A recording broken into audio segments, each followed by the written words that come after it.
I am Harrison Caldwell, 70 years old, and until very recently, I honestly believed my incredible life's work was finally complete.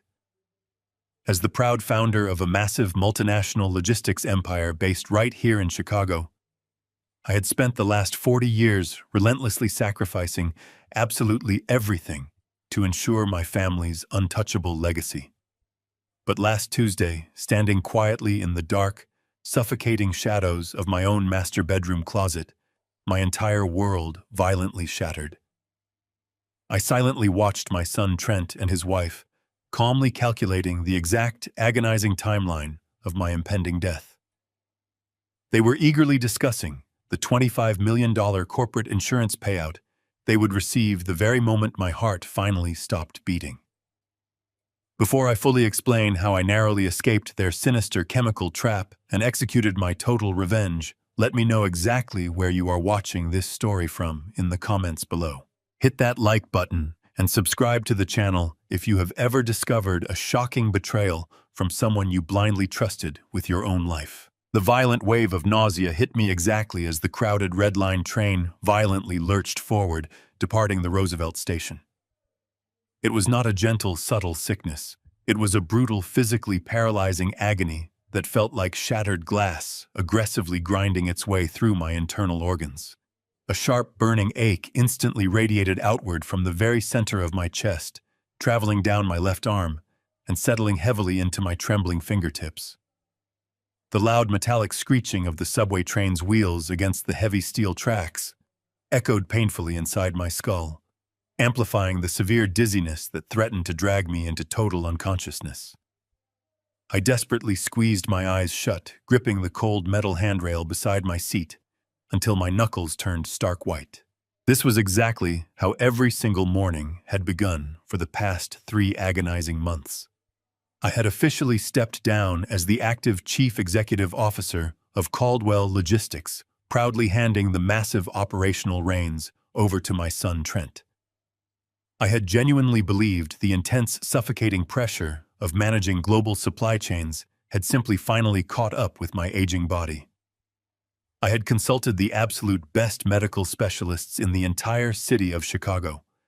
They ran endless, incredibly expensive batteries of diagnostic blood tests, exhaustive cardiac stress exams, and highly advanced neurological scans. They found absolutely nothing. Every single highly paid physician simply patted my shoulder and completely dismissed the terrifying agony as severe anxiety and the natural, unavoidable deterioration of old age. They politely told me to simply go home and rest. I forced my tired eyes open consciously, trying to steady my ragged, shallow breathing. The subway car was packed with morning commuters, all completely lost in the glowing digital screens of their smartphones, or staring blankly out the smeared, dirty windows. Directly across the narrow aisle from me sat an elderly man. He was wearing a thick, heavily worn wool coat and a faded flat cap. His weathered face was deeply lined with profound, heavy wrinkles, carrying the unmistakable, hardened look of an Eastern European immigrant who had survived a very hard life. His dark, sharp eyes were not looking at his phone. They were intensely, unblinkingly fixed directly onto my left wrist. I instinctively pulled my arm closer to my chest, suddenly feeling incredibly self-conscious under his intense, heavy scrutiny. I was wearing a massive, incredibly heavy luxury timepiece. It was a striking, incredibly rare limited edition Swiss chronograph that Trent had proudly gifted to me for Father's Day shortly after his major executive promotion. He had explicitly insisted I wear it every single day as a physical symbol of our powerful corporate dynasty. It was easily worth more than most luxury sports cars. The elderly man leaned forward abruptly, completely ignoring the cramped, limited personal space of the crowded subway car. He did not ask for my permission. His hand shot out with incredibly surprising, completely unexpected speed and firmly grabbed my left wrist. His grip was shockingly strong, his calloused fingers digging painfully into my fragile skin. I flinched violently, a surge of adrenaline completely cutting through the terrible nausea. "Take it off now," he demanded. His voice was a harsh guttural rasp, heavily accented with a thick, undeniable Russian inflection. He was not making a polite suggestion. He was issuing a desperate, urgent order. "I see what is inside the casing. What are you doing?" I snapped defensively, violently, yanking my arm back with a sudden surge of angry strength. "Get your hands off me. This is an incredibly rare, completely priceless gift from my only son. You do not touch it." The old man did not retreat. He did not apologize for his aggressive, shocking behavior. Instead, he leaned even closer, his dark eyes burning with a grim, terrifying intensity that absolutely chilled my blood. His voice dropped into a harsh, commanding whisper that completely cut through the loud, ambient noise of the moving train. "I am a master horologist," he stated slowly, articulating every single heavy syllable with absolute, undeniable precision. "I spent 50 years expertly building and meticulously repairing the most complicated mechanical timepieces in the entire world. I know the exact specific weight and the precise balance of a genuine Swiss movement. That heavy watch on your wrist is a completely hollowed-out casing.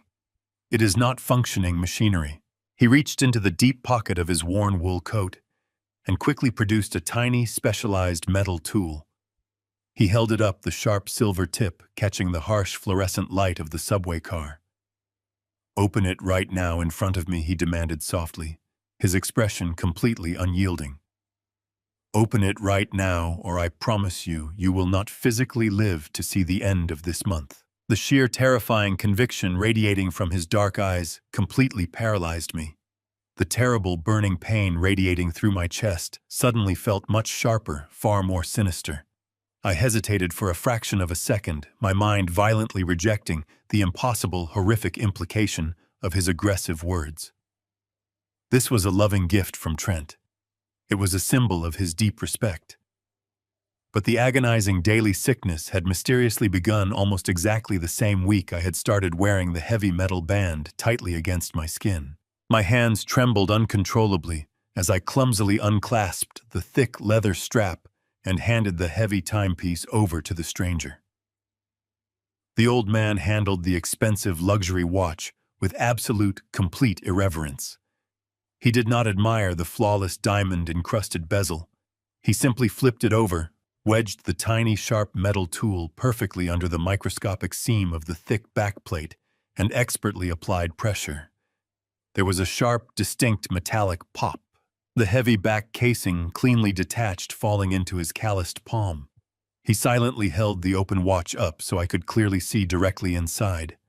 My breath caught sharply in my tight throat, and my heart hammered violently against my aching ribs. There were absolutely no delicate, intricate Swiss gears inside. There were no tiny, perfectly balanced springs or complex moving mechanical parts.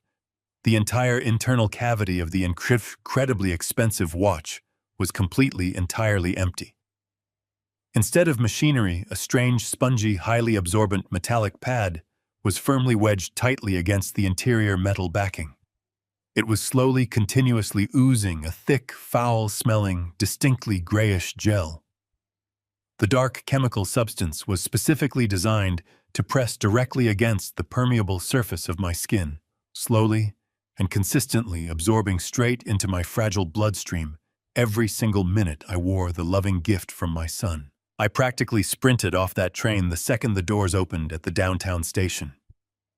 The freezing Chicago wind whipped across my face as I climbed the concrete stairs to the street level, but I barely felt the cold. The heavy throbbing nausea that had plagued me all morning was entirely swallowed by a blinding white-hot adrenaline. I bypassed the hospital completely. I did not need a doctor right now. I needed the truth, and I knew exactly where to find it. I marched down the busy sidewalk, clutching the gutted metallic shell of the watch in my coat pocket. The sharp chemical odor of that gray gel seemed to cling to my fingers, burning my nostrils with every breath I took. Within 10 minutes, I was standing in the towering glass lobby of Caldwell Logistics. This was the empire I had built with my bare hands, the company I had sacrificed my youth and health to secure for my family. The security guards nodded at me with deep respect, but I ignored them. I stepped into the private executive elevator, and hit the button for the top floor. My heart hammered wildly against my ribs, echoing the heavy mechanical clanking of the elevator shaft. I was a father walking into a confrontation I never could have imagined in my worst nightmares. The elevator doors slid open with a soft chime. I strode past the reception desk, completely ignoring Trent's startled executive assistant. She tried to call out my name, but I pushed open the heavy double doors of the corner office without knocking. Trent was sitting behind my old custom mahogany desk, looking over a financial report. He wore a crisp navy suit, looking every bit the confident, successful chief executive I had groomed him to be. He looked up, his brow furrowing in mild surprise as I stormed across the plush carpet. Before he could even say a word, I reached into my coat pocket, pulled out the dismantled watch, and slammed it down violently onto the polished wood right in front of his face. The metal casing rattled loudly against the desk, exposing the spongy chemical-soaked pad hidden inside. I leaned forward, planting my palms flat on his desk, my chest heaving as I stared him down. I demanded to know exactly what this was. I demanded to know why the inner gears of a luxury Swiss timepiece had been ripped out and replaced with a leaking, foul-smelling substance. I demanded answers, and I told him he had exactly 10 seconds to start telling me the truth before I called the police. I fully expected him to panic. I expected him to stammer, to look away, or to show some visible sign of guilt. Instead, my son remained unnervingly calm. He did not flinch. He did not break eye contact. He simply looked down at the ruined watch, let out a slow, heavy sigh, and leaned back in his leather executive chair. The sheer coldness of his reaction sent a sharp chill straight down my spine. He did not look like a man who had just been caught committing a terrible crime. He looked like a disappointed manager dealing with a difficult employee. He calmly reached forward and pressed a button on his desk intercom. He asked his assistant to find his wife and send her in immediately. He released the button and looked back at me, his expression softening into a look of deep, patronizing pity. He told me to sit down and catch my breath. He said I was working myself into a dangerous state and that I needed to calm down before I had a heart attack. I refused to sit. I stood there, my hands trembling, with a mixture of raw fury and creeping physical exhaustion, waiting for whatever twisted excuse he was about to deliver. A few moments later, the office door opened and Monica hurried inside. She was dressed impeccably in a gray tailored skirt suit, looking every bit the polished former pharmaceutical researcher she was. She took one look at my pale face, then looked down at the dismantled watch on the desk. Instead of shock or fear, a look of profound, gentle concern washed over her features. She rushed to my side with a warm, deeply comforting smile, placing a gentle hand on my shoulder. She used smooth, practiced medical jargon, explaining the situation with perfect clarity. She told me that the gray substance was not anything dangerous. She claimed it was a completely harmless, highly advanced conductive hydrogel attached to a microscopic experimental biometric sensor.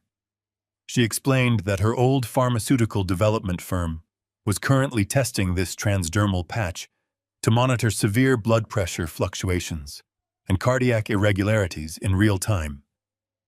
She looked deeply into my eyes, her voice filled with emotional sincerity. She said my health had been failing so rapidly since my retirement, and the doctors had been absolutely useless. They were terrified that I was going to suffer a fatal stroke while living alone in my large house. Monica continued her flawless explanation, her tone soothing and entirely rational. She admitted that they had hidden the biometric microchip inside the back of the watch because they knew exactly how proud and stubborn I was.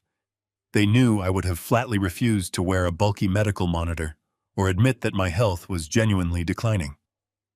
The hydrogel, she explained, simply acted as a conduit to read my pulse through the skin, transmitting the data directly to a private medical server for constant observation. It was a lie spun with absolute perfection, tailored precisely to address my symptoms and exploit my vulnerabilities. Trent stood up from his desk and walked over to me. He gently took both of my trembling hands in his own. His eyes grew wide and glassy, welling up with tears that looked entirely authentic. He squeezed my hands tightly and spoke with a voice thick with raw emotion. He told me that he had already lost his mother 5 years ago, and that the pain of her sudden death still haunted him every single day. He looked at me, his face a portrait of desperate devotion, and said he simply could not survive losing me too. He apologized for the deception, swearing they only did it out of profound, overriding love and a desperate need to keep me safe. Hearing my son invoke his dead mother shattered the protective wall of fury I had built around myself on the train ride over. The raw emotion in his voice was a masterclass in psychological manipulation. A heavy, suffocating wave of guilt immediately washed over me, pushing down the sickening nausea that still lingered in my stomach. I looked from my son to my daughter-in-law, feeling a sudden deep sense of shame for doubting my own flesh and blood. How could I have accused them of something so vile? They were not trying to harm me. They were just frightened children trying to protect their aging, increasingly frail father. The lie was brilliantly weaponized, with the illusion of family love completely neutralizing my anger. I let it go now. That evening, I placed the heavy timepiece inside the top drawer of my nightstand, sliding it completely out of sight. I told Trent and Monica the experimental hydrogel was giving my skin a burning rash, and I needed a short break from the monitor. They reluctantly agreed, though the smile on her face seemed stiff as she advised me to put it back on as soon as the irritation subsided. I spent the next 4 days resting in the quiet comfort of my empty house, doing absolutely nothing but reading old business journals. What happened next was nothing short of miraculous. By the second morning, the crushing weight in my chest began to lift. By the third day, the violent nausea that usually greeted me at dawn had entirely vanished. On the fourth morning, I woke up feeling a profound sense of clarity. The dense, suffocating fog clouding my brain for 3 long months was completely gone. I felt exactly like myself again. I felt like the relentless executive who had built a massive logistics empire from scratch. My physical energy returned, my natural appetite recovered, and my exhausted hands finally stopped their constant shaking. It was a deeply terrifying realization. The doctors had confidently blamed my rapid decline on natural aging, but they were entirely wrong. My illness was directly tied to the watch. To be absolutely certain, I had to test my deeply unsettling hypothesis. I needed to know if my gut feeling was just the paranoid rambling of a sick old man or a dark, undeniable reality. On Friday night, with a heavy, trembling heart, I took the watch out of the drawer. The faint chemical smell of the gray gel wafted up, making my stomach churn in immediate anticipation. I strapped the cold leather firmly around my wrist, ensuring the spongy pad pressed directly against my skin. I went to sleep dreading the morning. When I woke up 12 hours later, the physical result was immediate and completely devastating. The entire room violently spun around me the exact moment I tried to sit up in bed. A sickening wave of crippling vertigo sent me crashing back down onto the mattress. My chest pulled so tight it felt like a heavy steel vise was slowly crushing my lungs, and a bitter, highly acidic taste flooded the back of my throat. The physical agony had returned with a terrifying vengeance, completely validating my absolute worst fears. The biometric sensor story was a meticulously crafted lie. I ripped the watch off my wrist, throwing it across the dark room. I lay there desperately gasping for air, my heart hammering furiously against my ribs, realizing that my own flesh and blood was somehow directly responsible for this ongoing torment. I decided to keep my horrific discovery a secret. I needed to watch them closely to see the truth hiding behind their smiles. The perfect opportunity arrived the very next evening during our traditional Sunday family dinner. Trent and Monica came over to my house bringing a freshly roasted chicken and an expensive bottle of imported red wine. I forced myself to play the role of the frail, rapidly deteriorating father perfectly. I intentionally dragged my feet across the floor, slurred my words slightly, and kept my posture constantly hunched and defeated.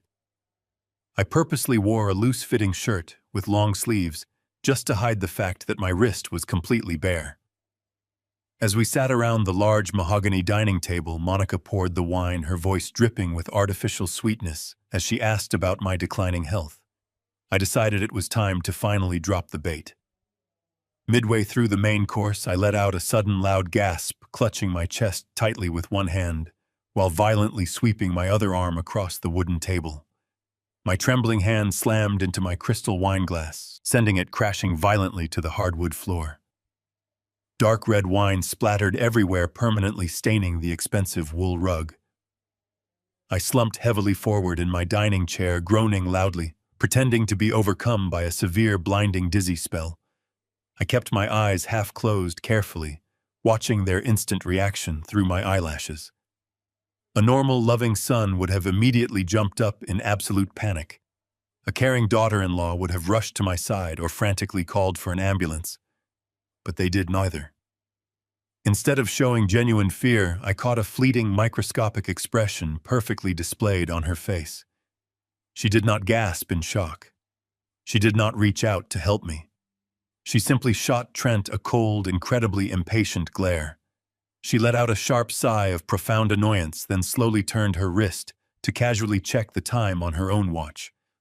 It was the distinct look of a bored woman who was tired of waiting for a late train to arrive. Trent remained firmly seated, staring at me with a blank, calculating emptiness. The lack of human empathy in that completely silent exchange chilled my cold, aging soul far more than the physical pain ever could.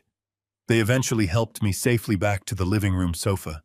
The carefully constructed mask had slipped just enough for me to clearly see the ruthless monsters hiding underneath.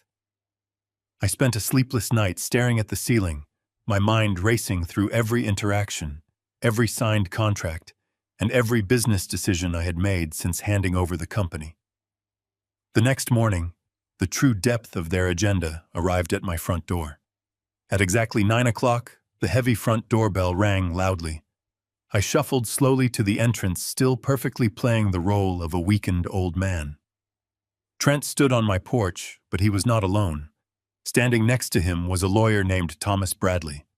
I had never met the man, but I recognized the briefcase and the confident smile immediately. Trent pushed his way into my foyer, guiding the lawyer directly into my living room without asking for my permission. They spread a massive stack of legal documents across my coffee table. Trent turned directly to me, his voice adopting a patronizing, falsely gentle tone. "Dad, we really need to talk about your fragile future," he said smoothly. "Your cognitive decline is getting noticeably worse every single day. The terrifying incident at dinner last night proved that you are rapidly becoming a dangerous liability to yourself. You are losing your mind. Dad and I need to legally step in to completely protect our family trust while you rest and recover." The lawyer Thomas Bradley loudly clicked his pen and tapped the towering stack of crisp white papers. "This is a comprehensive financial and medical power of attorney," the lawyer explained in a highly practiced, completely emotionless voice. "It transfers all executive decision-making, banking access, and medical directives directly to your son. Sign this immediately, Mr. Caldwell, and let Trent shoulder the heavy burden of your estate." The incredibly aggressive, highly orchestrated push to completely strip away my remaining assets and firmly strip me of my legal autonomy set off a deafening, terrifying chorus of alarm bells deep in my mind.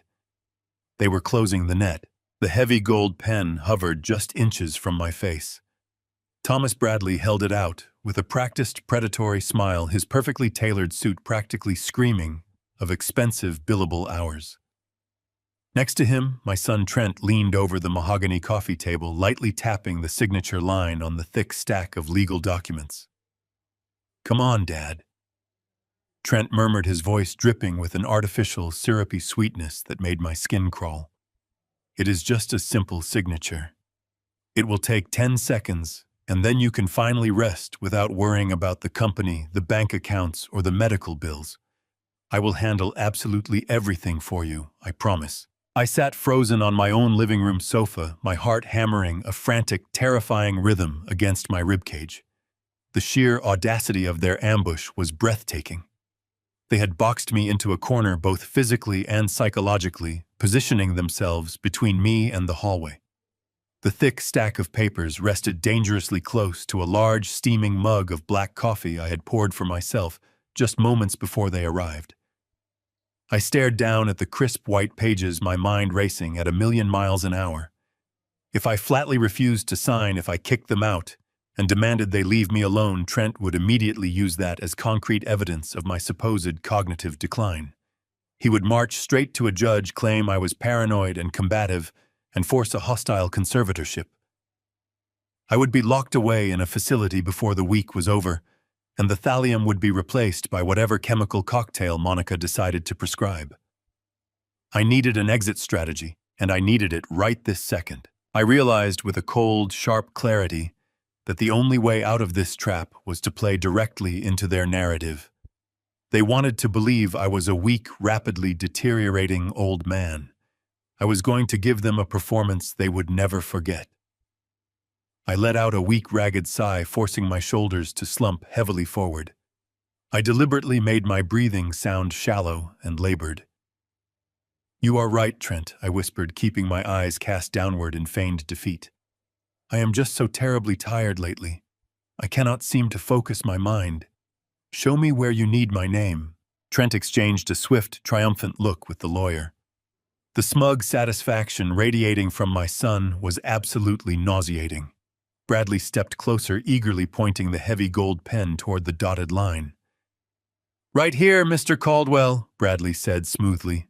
"Just press firmly." I reached out my right hand, but I did not take the pen. Instead, I channeled every ounce of energy in my body into generating a sudden, violent tremor. My fingers began to shake wildly, vibrating with aggressive, uncontrollable spasms. I let out a frightened, confused gasp, deliberately sweeping my trembling arm directly across the surface of the coffee table. My heavy forearm slammed forcefully into the side of the ceramic mug. The scalding hot black coffee launched into the air like a dark, destructive wave. It crashed directly onto the center of the legal documents, instantly soaking through the pristine white pages. The dark liquid pooled rapidly, dissolving the black ink and ruining the meticulously prepared power of attorney in a matter of seconds. I let out a loud theatrical cry of dismay, clutching my shaking hand to my chest, pretending to be utterly terrified by my own sudden lack of physical control. What followed was the most revealing, horrifying moment of my entire life. For one fraction of a second, the carefully constructed mask of the loving, concerned son completely shattered. Trent leaped back to avoid the splashing coffee, and the expression that contorted his face was one of pure, unadulterated hatred. His eyes narrowed into dark, venomous slits, and his upper lip curled into a sneer of absolute disgust. He looked at me not as a father, but as a repulsive, inconvenient insect that he desperately wanted to crush beneath his heel. "For Christ's sake, you clumsy old fool, Trent," hissed the words escaping his mouth with a violent, venomous intensity. The silence that followed was deafening. The air in the living room seemed to freeze solid. Trent instantly realized his fatal mistake. He blinked rapidly, physically, shaking his head as if trying to reset his character.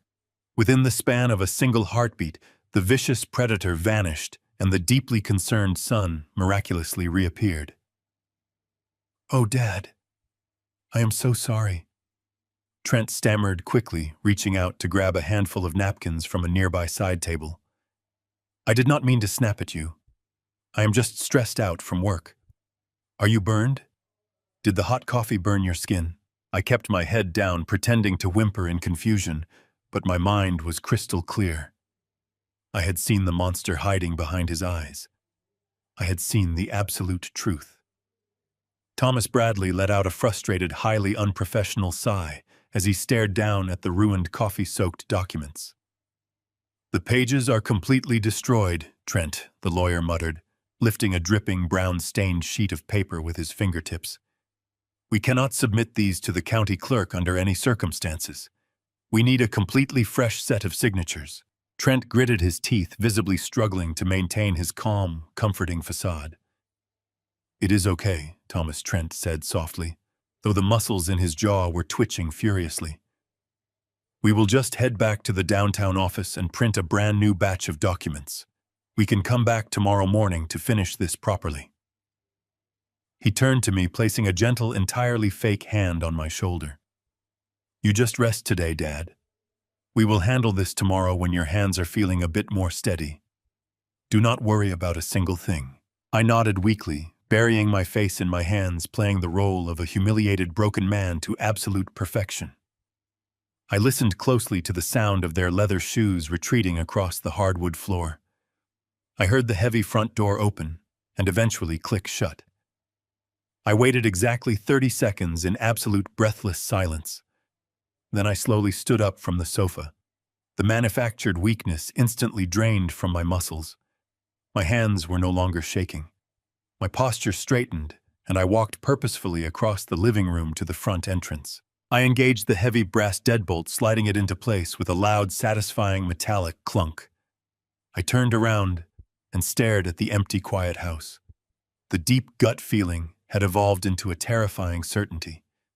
I was being actively hunted in my own home. The people I loved were conspiring to end my life. I had no allies left within my family. I was entirely alone, completely isolated on an island of their making. But they had forgotten who I truly was. I was no longer a victim waiting to die. This absolute betrayal forced me to finally rely on my old, incredibly ruthless business instincts to survive their vicious and highly orchestrated corporate execution. The war for my empire had now officially begun, and I would win. I waited until the sound of Trent's car completely faded down the street before I moved from the front door.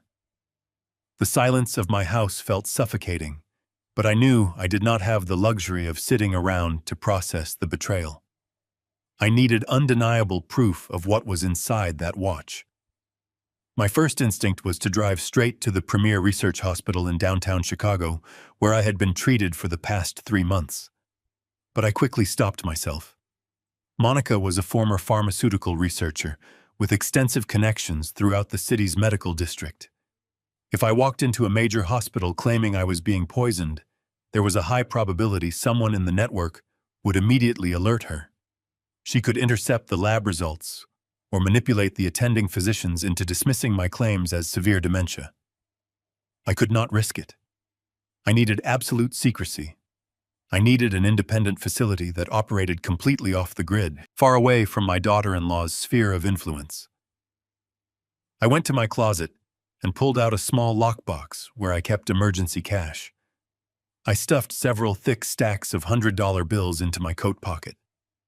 I bypassed my usual luxury sedan and took the keys to an old, unassuming pickup truck I kept in the garage for gardening supplies. I backed out of the driveway and headed toward the outer suburbs of Chicago, taking the back roads to avoid traffic cameras and toll booths. The drive took just over an hour, the bleak winter landscape flashing past my window as my mind raced with dark, terrifying thoughts. I finally pulled into the parking lot of a sterile, unmarked concrete building tucked away in a quiet industrial park. This was a private forensic toxicology laboratory, a facility primarily used by independent investigators and private defense attorneys who needed discreet, unquestionable chemical analysis. It was exactly what I needed. I parked the truck in the very back corner of the lot and pulled my coat collar up high against the freezing wind.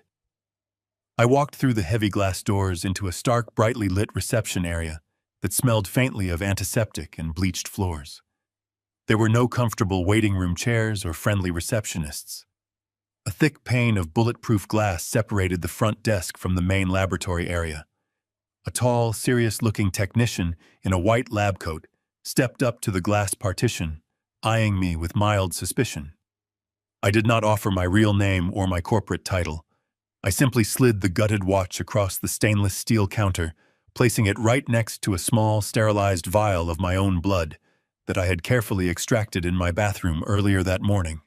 I need a comprehensive, expedited chemical analysis of the substance inside this watch casing, I said, keeping my voice low and steady. And I need a full toxicology screen run on the blood sample to see if that exact substance is currently present in my system. The technician frowned, looking at the strange metallic pad wedged into the back of the luxury timepiece. He asked for my identification and insurance information to start the intake paperwork. I shook my head firmly and pulled the thick stacks of $100 bills from my coat pocket. I am paying entirely in cash, I told him, sliding the money across the cold counter. I do not want any digital records, no insurance claims, and no names attached to this test. I just need the absolute truth about what is inside that metal casing. The technician looked at the cash, then back up at my pale, sweating face. He seemed to recognize the sheer desperation in my eyes, silently nodding as he scooped up the money and the evidence. He carried the watch over to a stainless steel workbench in the main laboratory and placed it carefully under a high-powered digital forensic microscope. I watched through the thick glass partition as he leaned in to examine the gray, foul-smelling gel that had been pressing against my skin for 3 agonizing months. The technician stared through the lenses for only a few seconds before his entire posture suddenly stiffened. He quickly pulled back from the eyepiece, his eyes wide with genuine alarm. Without saying a single word, he immediately turned around and grabbed a heavy pair of thick blue hazardous material gloves from a nearby dispenser. He snapped them onto his hands with practiced urgency and carefully placed my watch into a transparent, hermetically sealed biohazard containment bag. My heart began to hammer a frantic rhythm against my ribs as he walked back over to the glass partition. His previous professional detachment was completely gone, replaced by a deep, unsettling gravity. I need 48 hours to run this through the mass spectrometer to give you an exact, undeniable molecular breakdown, he said, his voice dropping to a grim whisper. But based on the crystalline structure and the distinct corrosive reaction on the metal casing, I can tell you right now that this is not a medical device. Whatever this is, it is highly volatile and extremely dangerous. Do not put this near your skin again. If you have been wearing this for an extended period, you are incredibly lucky to still be standing here. A cold, suffocating dread washed over me. I thanked him, took the claim ticket, and walked out of the laboratory on trembling legs. The winter wind hit my face, but I felt absolutely numb. The gut feeling was no longer just a dark suspicion. It was a terrifying, scientifically validated reality. I sat down in the cold cabin of the pickup truck for a long time, gripping the steering wheel until my knuckles turned completely white. My own son and his wife had engineered a slow, excruciatingly painful execution. They had smiled, poured my wine, and pretended to care while poisoning me for financial gain. The urge to drive straight to the police station and demand their arrest was overwhelming, but I knew I could not do that yet. I did not have the official mass spectrometer results. If I tipped my hand too early, Trent would use his immense corporate resources to bury the evidence and destroy my credibility. I had to be the ruthless, calculating businessman I used to be. I started the engine and began the long, agonizing drive back to my house. I knew exactly what I had to do. I had to return to my home and continue to play the dying, oblivious, pathetic father. I had to swallow my absolute rage and smile at the people trying to murder me to avoid arousing any of Trent's suspicions. I pulled into my driveway as the sun began to rapidly set. I walked through the front door, intentionally dragging my feet and slumping my shoulders to project utter weakness. As I stepped into the hallway, I heard Monica's voice coming from my kitchen. I took a deep breath, buried the searing fury deep inside my chest, and completely prepared to act like a man who had absolutely no idea he was fighting for his very life. I walked into the kitchen, my hands shoved deep into my pockets to hide their intense trembling. Monica was standing right by the marble island, casually pouring a glass of filtered water, as if she owned the place. She turned and flashed that deeply artificial smile, telling me she had used her spare key to drop off fresh groceries because she was so profoundly worried about my frail condition. I nodded weakly, thanking her for her supposed kindness. I complained of a blinding migraine shuffling past her toward the staircase, desperate to get her out, before I lost my temper. She lingered for only a few agonizing minutes before finally leaving, the heavy front door clicking shut behind her. The second her luxury car pulled out of the driveway, I rushed to my private study and locked the solid oak door. I knew I had a very narrow, rapidly closing window of time.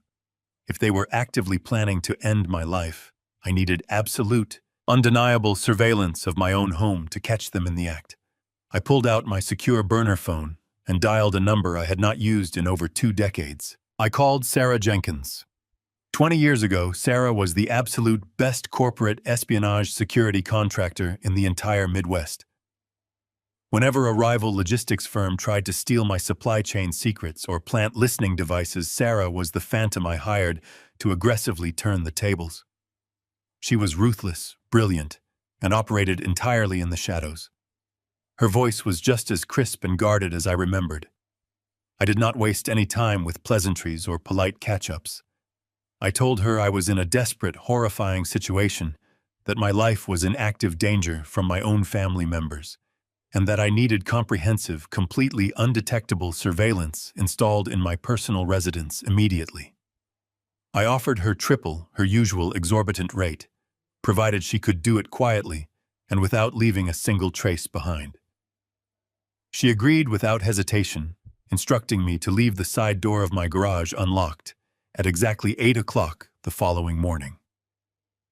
I spent a restless, miserable night tossing and turning in the dark, terrified that Trent and Monica might unexpectedly return while I was still unprotected and highly vulnerable. The next morning, the garage door clicked open with barely a whisper. Sarah slipped inside like a ghost, wearing dark clothing and carrying a heavy reinforced duffel bag. We exchanged a brief silent nod. She asked no probing questions about my pale complexion. She simply went straight to work. I pointed her toward the main living room and my private study, the 2 specific locations where Trent and Monica always insisted on holding their impromptu, hushed family meetings. Sarah opened her bag, revealing a highly sophisticated array of microcameras, audio transmitters, and specialized wiring tools. She immediately zeroed in on the tall, cylindrical air purifiers sitting innocently in the corners of both rooms. She expertly dismantled the sleek plastic casings, carefully embedding the tiny high-definition lenses directly into the digital display panels of the machines. The cameras were incredibly advanced, capable of recording crystal-clear video and capturing faint whispers from across the room, all while transmitting the encrypted data directly to a secure remote server. She worked with astonishing speed and absolute precision, her hands moving with the steady confidence of a master surgeon. We were modifying the air purifier in the living room when the piercing chime of the front doorbell suddenly echoed through the house. I froze, staring at Sarah in paralyzing panic. She killed the power to her soldering tool and signaled for absolute silence. I crept slowly toward the front window, peering cautiously through the very edge of the heavy velvet curtains. It was Monica. She was standing on the front porch holding a large insulated thermal container, casually checking her reflection in the glass panel of the front door. She had returned completely unannounced.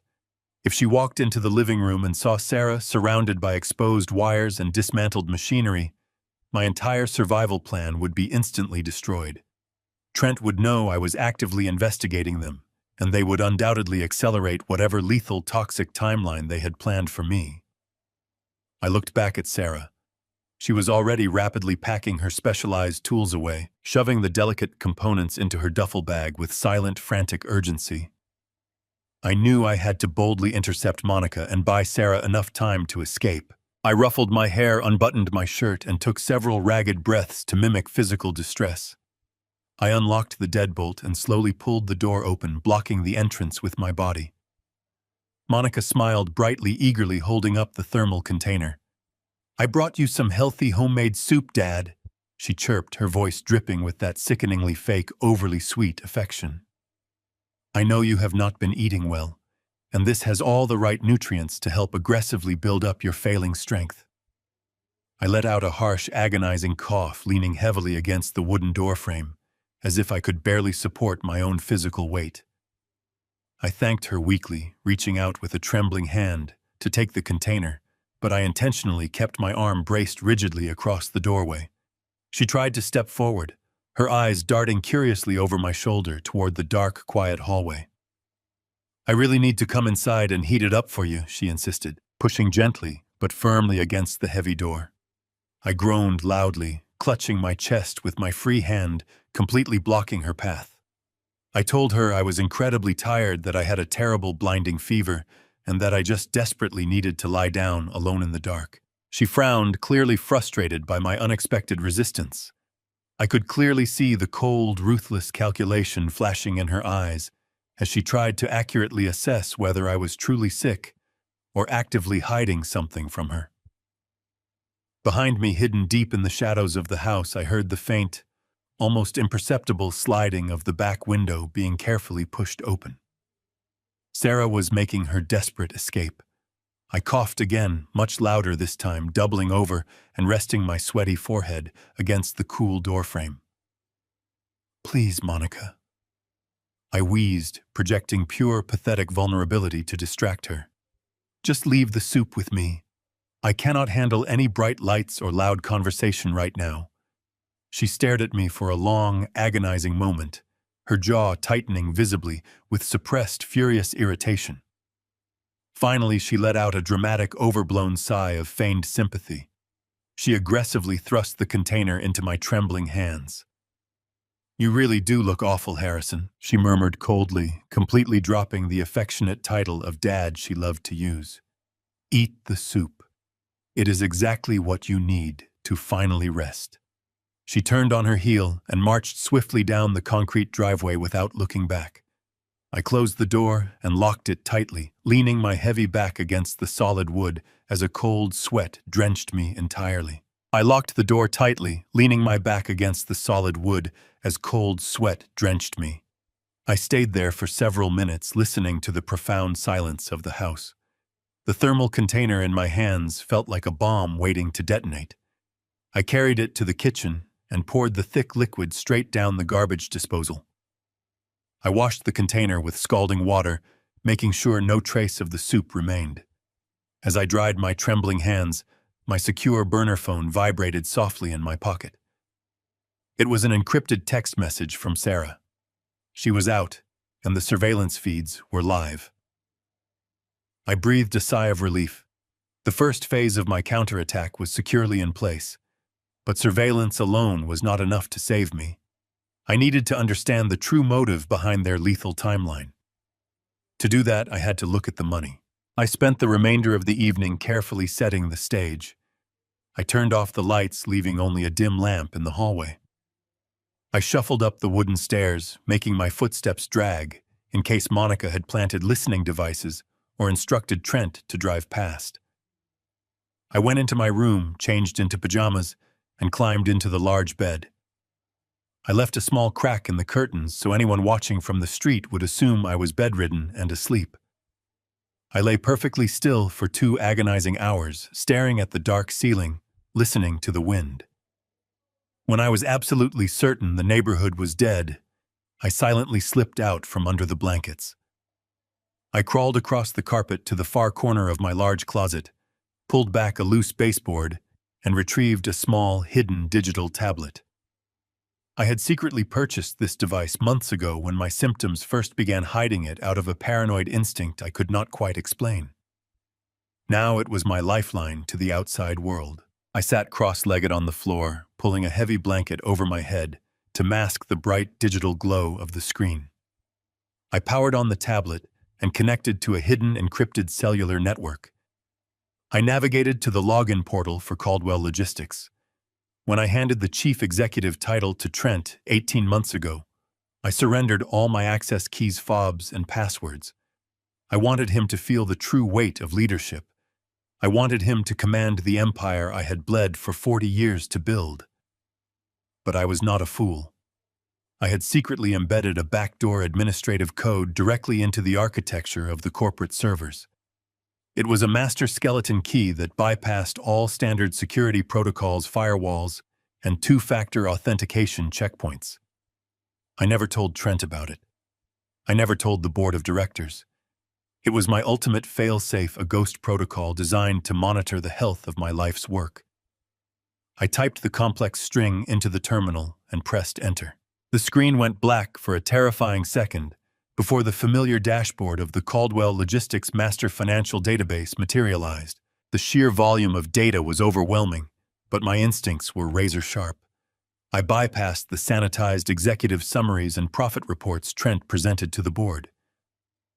Those were just polished fiction. I dove straight into the raw general ledgers. I needed to see the actual flow of capital. The moment I opened the operational expense accounts, a massive financial black hole stared back at me. The numbers simply did not align with reality. Over 8 months, the company had hemorrhaged an astronomical amount of cash. I frantically scrolled through thousands of line items tracing the digital paper trail. Trent had systematically authorized dozens of massive recurring phantom invoices. These payments were supposedly for international freight consulting software integration and overseas customs expediting. But the vendor names were completely unfamiliar. I ran a background trace on 3 of the largest recipients. They were empty shell companies registered to vacant post office boxes in offshore tax havens. Trent was not just mismanaging the company, he was actively embezzling millions of dollars. The sheer scale of the theft was breathtaking, but it did not explain his terrifying desperation to secure my power of attorney that morning. If he was already stealing millions undetected, why did he need total legal control over my personal estate? The answer hit me like a physical blow to the stomach. The embezzled cash was only the tip of a much darker iceberg. I backed out of the operational ledgers and forced my way into the secured asset portfolio. I opened the registry for our distribution warehouses scattered across the Midwest. These facilities were the beating heart of Caldwell Logistics. I had spent decades purchasing the land and constructing those buildings in cash, ensuring the company carried zero commercial debt. When the loading screen populated the asset data, the breath was knocked from my lungs. Every single warehouse had been secretly leveraged. Trent had taken out massive high-interest illicit loans against the total equity of our entire real estate portfolio. He had used the company's physical foundation as collateral for loans acquired from shady private equity groups known for ruthless lending tactics. I sat trembling in the suffocating darkness of my closet, the glowing screen illuminating the tears of pure rage streaming down my face. I rapidly calculated the staggering debt obligations against the vanishing cash reserves. The math was brutally clear. Trent had not just stolen from Caldwell Logistics. He had completely gutted it from the inside out. He had dug a financial grave so deep that recovery was impossible. The crushing weight of the high-interest loan payments was accelerating exponentially. I stared at the projected default dates, my heart shattering into 1,000 pieces. The logistics empire I had sacrificed my youth, my health, and my marriage to build was exactly 3 weeks away from complete bankruptcy. The entire grand illusion finally made perfect, terrifying sense to me. Trent did not just want my personal wealth. He desperately needed it to cover his tracks. The company was on the verge of total collapse, and when the predatory lenders came to collect their collateral, the massive offshore embezzlement would be hopelessly exposed. He would go to federal prison for several decades. He needed my power of attorney to quietly liquidate my stock portfolios, empty my personal trust funds, and sell this house to magically plug the massive holes in the corporate ledgers before the authorities noticed a single thing. And he needed me to die quickly, so I could never review the financial wreckage or testify against him. The thallium in the watch, the fake medical sensors, the aggressive push for total legal control, it was all part of a frantic cover-up. I slowly closed the tablet, the screen fading back to black. The sad, sick old man was now truly dead. I wiped the tears from my face and stood up in the dark. My son wanted to play a ruthless game of corporate survival. I was going to show him exactly how I had built an empire in the first place. The digital clock on my bedside table glowed a faint green in the suffocating darkness, reading exactly 2 o'clock in the morning. I was still sitting cross-legged on the floor of my closet, the heavy blanket draped over my head, staring at the financial ruin of my life's work on the glowing tablet screen. My mind was furiously calculating legal strategies when the unmistakable sound of a key sliding into the front door deadbolt echoed through the silent house. The brass lock clicked open with a loud thud that sent a jolt of pure ice straight down my spine. My heart leaped into my throat. No one else had a key except Trent and Monica. They had let themselves in during the dead of night, slipping into my personal sanctuary while they assumed I was unconscious and defenseless. Panic, raw and primal, threatened to paralyze me, but the ruthless business instincts that had just been fully awakened inside me took immediate control. I killed the power to the tablet in a fraction of a second, plunging the closet into total darkness. I shoved the heavy blanket aside and scrambled across the plush carpet as quietly as possible. I could hear the faint sound of the front door softly closing, followed by the quiet click of the deadbolt being re-engaged from the inside. They were locking us in together. I reached the edge of my large bed, lifted the heavy mattress with trembling fingers, and shoved the digital tablet deep underneath the box. Pushing it as far toward the center as my arm could reach, I frantically threw myself under the thick down comforter, pulling the heavy blankets up to my chin. I instantly forced my body into the rigid, curled posture of a sick, rapidly failing old man. I closed my eyes just as the subtle, agonizingly slow creak of the wooden staircase began to sound. Someone was creeping up the steps, placing their weight carefully to avoid making too much noise. Every single footstep felt like a physical blow to my chest. The adrenaline surging through my veins was absolutely deafening, roaring in my ears like a rushing river. I had to consciously force my breathing to slow down, mimicking the shallow, slightly labored rhythm of a deeply comatose, heavily medicated patient. I let my mouth hang slightly open and relaxed the muscles in my face, completely surrendering to the physical illusion of vulnerability. The footsteps reached the second-floor landing.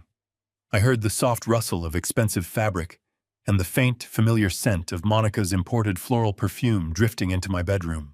The brass handle of my bedroom door turned with an excruciatingly slow squeak. A thin sliver of pale yellow light from the hallway spilled across the dark carpet, slowly widening as the door was pushed open. I kept my eyes completely shut, my eyelids relaxed, but my other senses were operating at maximum capacity. Two distinct sets of footsteps entered the room. They moved with a predatory, silent grace, gliding across the floor until they were standing mere inches from the edge of my mattress. I could feel their presence looming over me, a dark, suffocating energy radiating in the cold air. "Is he actually asleep?" Trent whispered, his voice so incredibly low and close that I could feel the faint vibration of his breath against the stagnant air of the room. "He is completely out cold," Monica replied, her tone clinical, detached, and utterly devoid of human empathy. I severely doubled the dosage of the muscle relaxants in his evening tea before we left earlier today. His central nervous system is currently so suppressed he would not wake up if we fired a gun in this room. Just focus on finding the documents. We have an incredibly narrow window before the bank opens tomorrow morning. I felt the mattress shift ever so slightly as Trent leaned over me. The proximity was physically nauseating. Every fiber of my being screamed at me to open my eyes, to grab him by the throat, to demand answers for the devastating financial destruction he had caused. My fists clenched involuntarily beneath the heavy blankets, my fingernails biting painfully deep into my palms. I forced myself to release the tension, to keep my hands completely limp, to maintain the flawless performance of a dying man. I slowed my breathing even further, letting out a soft, ragged snore to reinforce the deeply tragic illusion. I heard the soft metallic sliding of the top drawer of my wooden nightstand being carefully pulled open. They were searching right next to my head. The quiet rustling of papers and the shifting of small objects echoed loudly in the tense silence of the room. Trent was desperately looking for my personal checkbooks, my physical banking tokens, and the small leather journal where I foolishly kept my private passwords written down. He was looking for the final keys to drain my personal estate, the last desperate life raft to plug the massive bleeding hole he had created in the corporate logistics ledgers. "I cannot find the master password journal anywhere," Trent hissed in a frustrated, frantic whisper. "It is supposed to be right here in the top drawer. I saw him put it here last week. Where did the crazy old fool hide it?" "Just keep looking," Monica commanded smoothly. "Check the bottom drawer. Check beneath the bedside lamp. We absolutely need those specific routing numbers to initiate the massive offshore wire transfers tomorrow afternoon. If we do not successfully liquidate his personal trust funds by the end of the day, those predatory equity lenders will immediately seize the commercial warehouses. The entire corporate facade will instantly collapse Trent. You need to find those account numbers right now. He is deteriorating so fast it is pathetic, Trent muttered, the sound of a drawer clicking shut, punctuating his cruel words. Look at him, Monica. He is literally wasting away into nothing. It is the only logical solution, Trent, Monica replied, her voice dropping into a chilling, perfectly rational register. The thallium absorption is doing its job beautifully. The continuous transdermal exposure completely mimics natural accelerated neurodegenerative failure. The doctors at the hospital are already entirely convinced it is a rapid onset aggressive dementia combined with total organ shutdown. He will not last another week. By the time his heart finally gives out, the autopsy will simply confirm natural age-related cardiac arrest. We just need to legally secure his assets before he takes his very last breath. The absolute terrifying certainty of their lethal timeline washed over me like a bucket of freezing ice water. He will not last another week. They had given me a strict, unavoidable expiration date. They were standing over my supposedly comatose body, casually discussing my imminent murder, as if they were reviewing a mundane quarterly financial projection. The sheer, unadulterated evil of my own flesh and blood was a heavy, suffocating weight pressing down on my chest. I focused entirely on the rhythmic, slow rise and fall of my lungs, actively suppressing the violent urge to scream. I had to remain an absolute, completely invisible ghost in the dark. I waited in the dark after their footsteps retreated. I listened as the front door clicked shut, and Trent's engine faded into the silent night. Only then did I dare to open my eyes. The cold sweat on my skin felt like a shroud. I was alone again, but the silence of the house no longer felt like a sanctuary. It felt like a tomb they had already prepared for me. They had a timeline. I had less than 7 days before they expected my heart to give out. I climbed out of bed, my mind racing through the dark reality of my situation. I spent the night pacing my bedroom, running through every possible scenario, legal maneuver, and counterattack I could launch before my body succumbed to whatever toxin they had strapped to my wrist. I needed undeniable scientific proof. I needed the final piece of the puzzle to drop into place. That critical piece arrived exactly 2 days later. I was sitting in my locked study staring at old family photographs when the burner phone hidden in my drawer began to vibrate. The jarring buzz shattered the quiet tension in the room. I snatched the device, staring at the blocked caller identification on the screen. It was the private forensic toxicology laboratory in the suburbs. I took a deep breath and pressed the phone against my ear. The voice on the other end of the line belonged to the same technician I had met 48 hours earlier. His tone was strained, lacking any of the detached professional distance he had maintained during our initial encounter. He demanded that I confirm my identity using the random numerical code he had assigned to my cash transaction. I recited the numbers perfectly.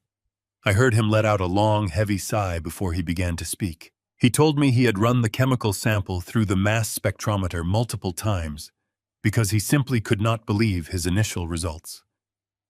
The gray, foul-smelling gel hidden inside the metallic casing of the luxury timepiece was not an experimental biometric sensor. It was not a harmless conductive hydrogel designed to passively monitor cardiovascular fluctuations. It was a highly concentrated, lethally weaponized transdermal delivery system. The technician paused for a fraction of a second, his voice dropping to a grim whisper.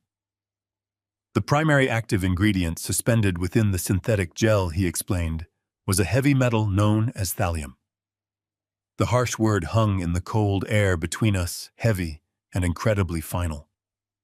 I had briefly heard of it before, but the context was always tied to old espionage novels or historical assassinations. The technician proceeded to carefully break down the horrifying reality of the substance with clinical precision. Thallium, he told me, is historically referred to by toxicologists as the poisoner's poison.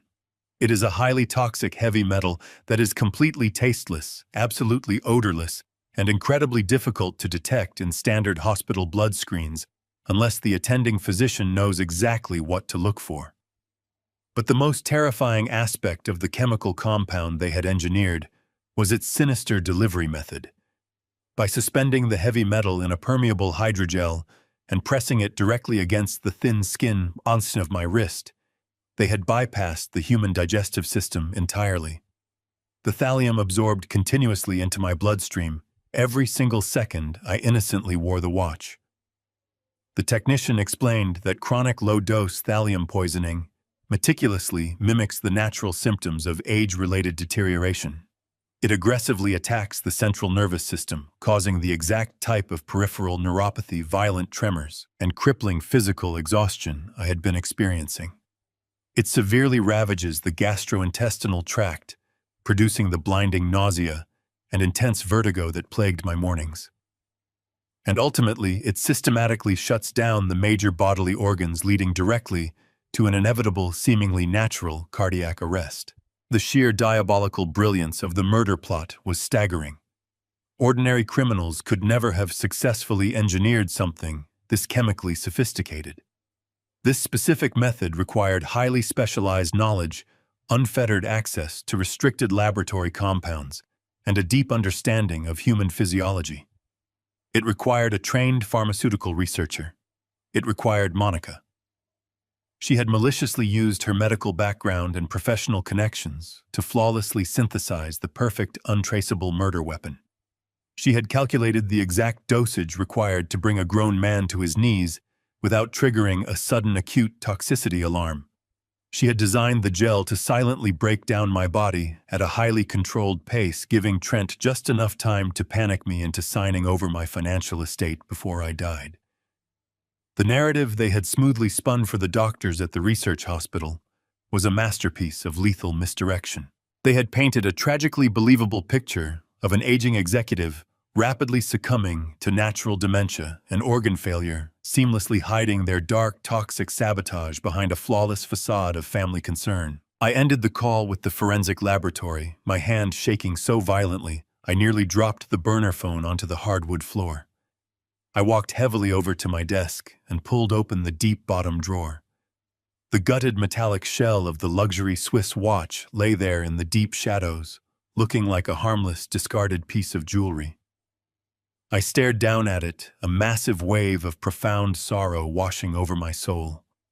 This was the incredibly expensive, beautifully wrapped gift my son had proudly handed to me on Father's Day. He had smiled warmly, hugged me tightly, and told me how much he loved me while strapping a sophisticated, slow-acting execution device directly onto my wrist. They were not just trying to steal my personal fortune. They were not just trying to push me out of the logistics empire I had spent decades building.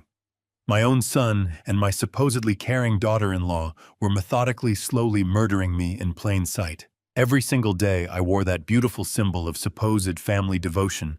I was actively participating in my own assassination. The agonizing, heartbreaking sadness burning in my chest was eclipsed by a rising tide of pure rage. They had underestimated the man they were dealing with. They had mistakenly confused my unconditional paternal love for foolishness and my physical illness for mental weakness. They actually believed I was simply a clueless, failing old man who would quietly fade into the dark and freely hand over the keys to his kingdom. But they had failed. They had confidently given me a fatal timeline, but they did not realize I had uncovered their exact hidden playbook. I knew exactly how they were quietly stealing millions from the logistics company, and I possessed undeniable scientific proof of their calculated attempted murder. I forcefully closed the heavy desk drawer and locked it with a click. I no longer had the emotional luxury of mourning the loyal son I thought I had raised. I desperately needed to prepare for absolute, uncompromising, total war. I would happily let them blindly believe they were completely winning. I would patiently let them walk right into this quiet house, eagerly expecting to plan a funeral. But they were soon going to face a very different, deeply terrifying reality. I waited until the house settled into silence before moving. My mind shifted into freezing clarity. I retrieved the digital tablet from beneath the floorboards. I needed to see what happened downstairs while I pretended to be comatose. I sat on my mattress, draped a comforter over my shoulders, and booted up the secure application. The encryption keys loaded flawlessly. Within seconds, the remote server connected. The dashboard displayed 2 active video feeds. I tapped the living room feed and rewound to 2:30 in the morning. The infrared video snapped into focus. The hidden camera angle provided a perfect, unobstructed view. I watched the screen as my son and daughter-in-law walked down the staircase and moved into the frame. They walked directly to my mahogany liquor cabinet. Trent grabbed a bottle of my rare, expensive vintage scotch. I watched in cold disgust as he poured 2 massive glasses, handing one to Monica, before collapsing onto my leather sofa. They sat drinking my prized scotch, looking like triumphant vultures. I turned the volume on the tablet all the way up. The highly sensitive audio transmitters picked up their voices with terrifying clarity. Trent took a long, desperate swallow of the liquor and leaned his head back. He looked exhausted, his face drawn and pale. He ran a shaking hand through his hair and let out a miserable sigh.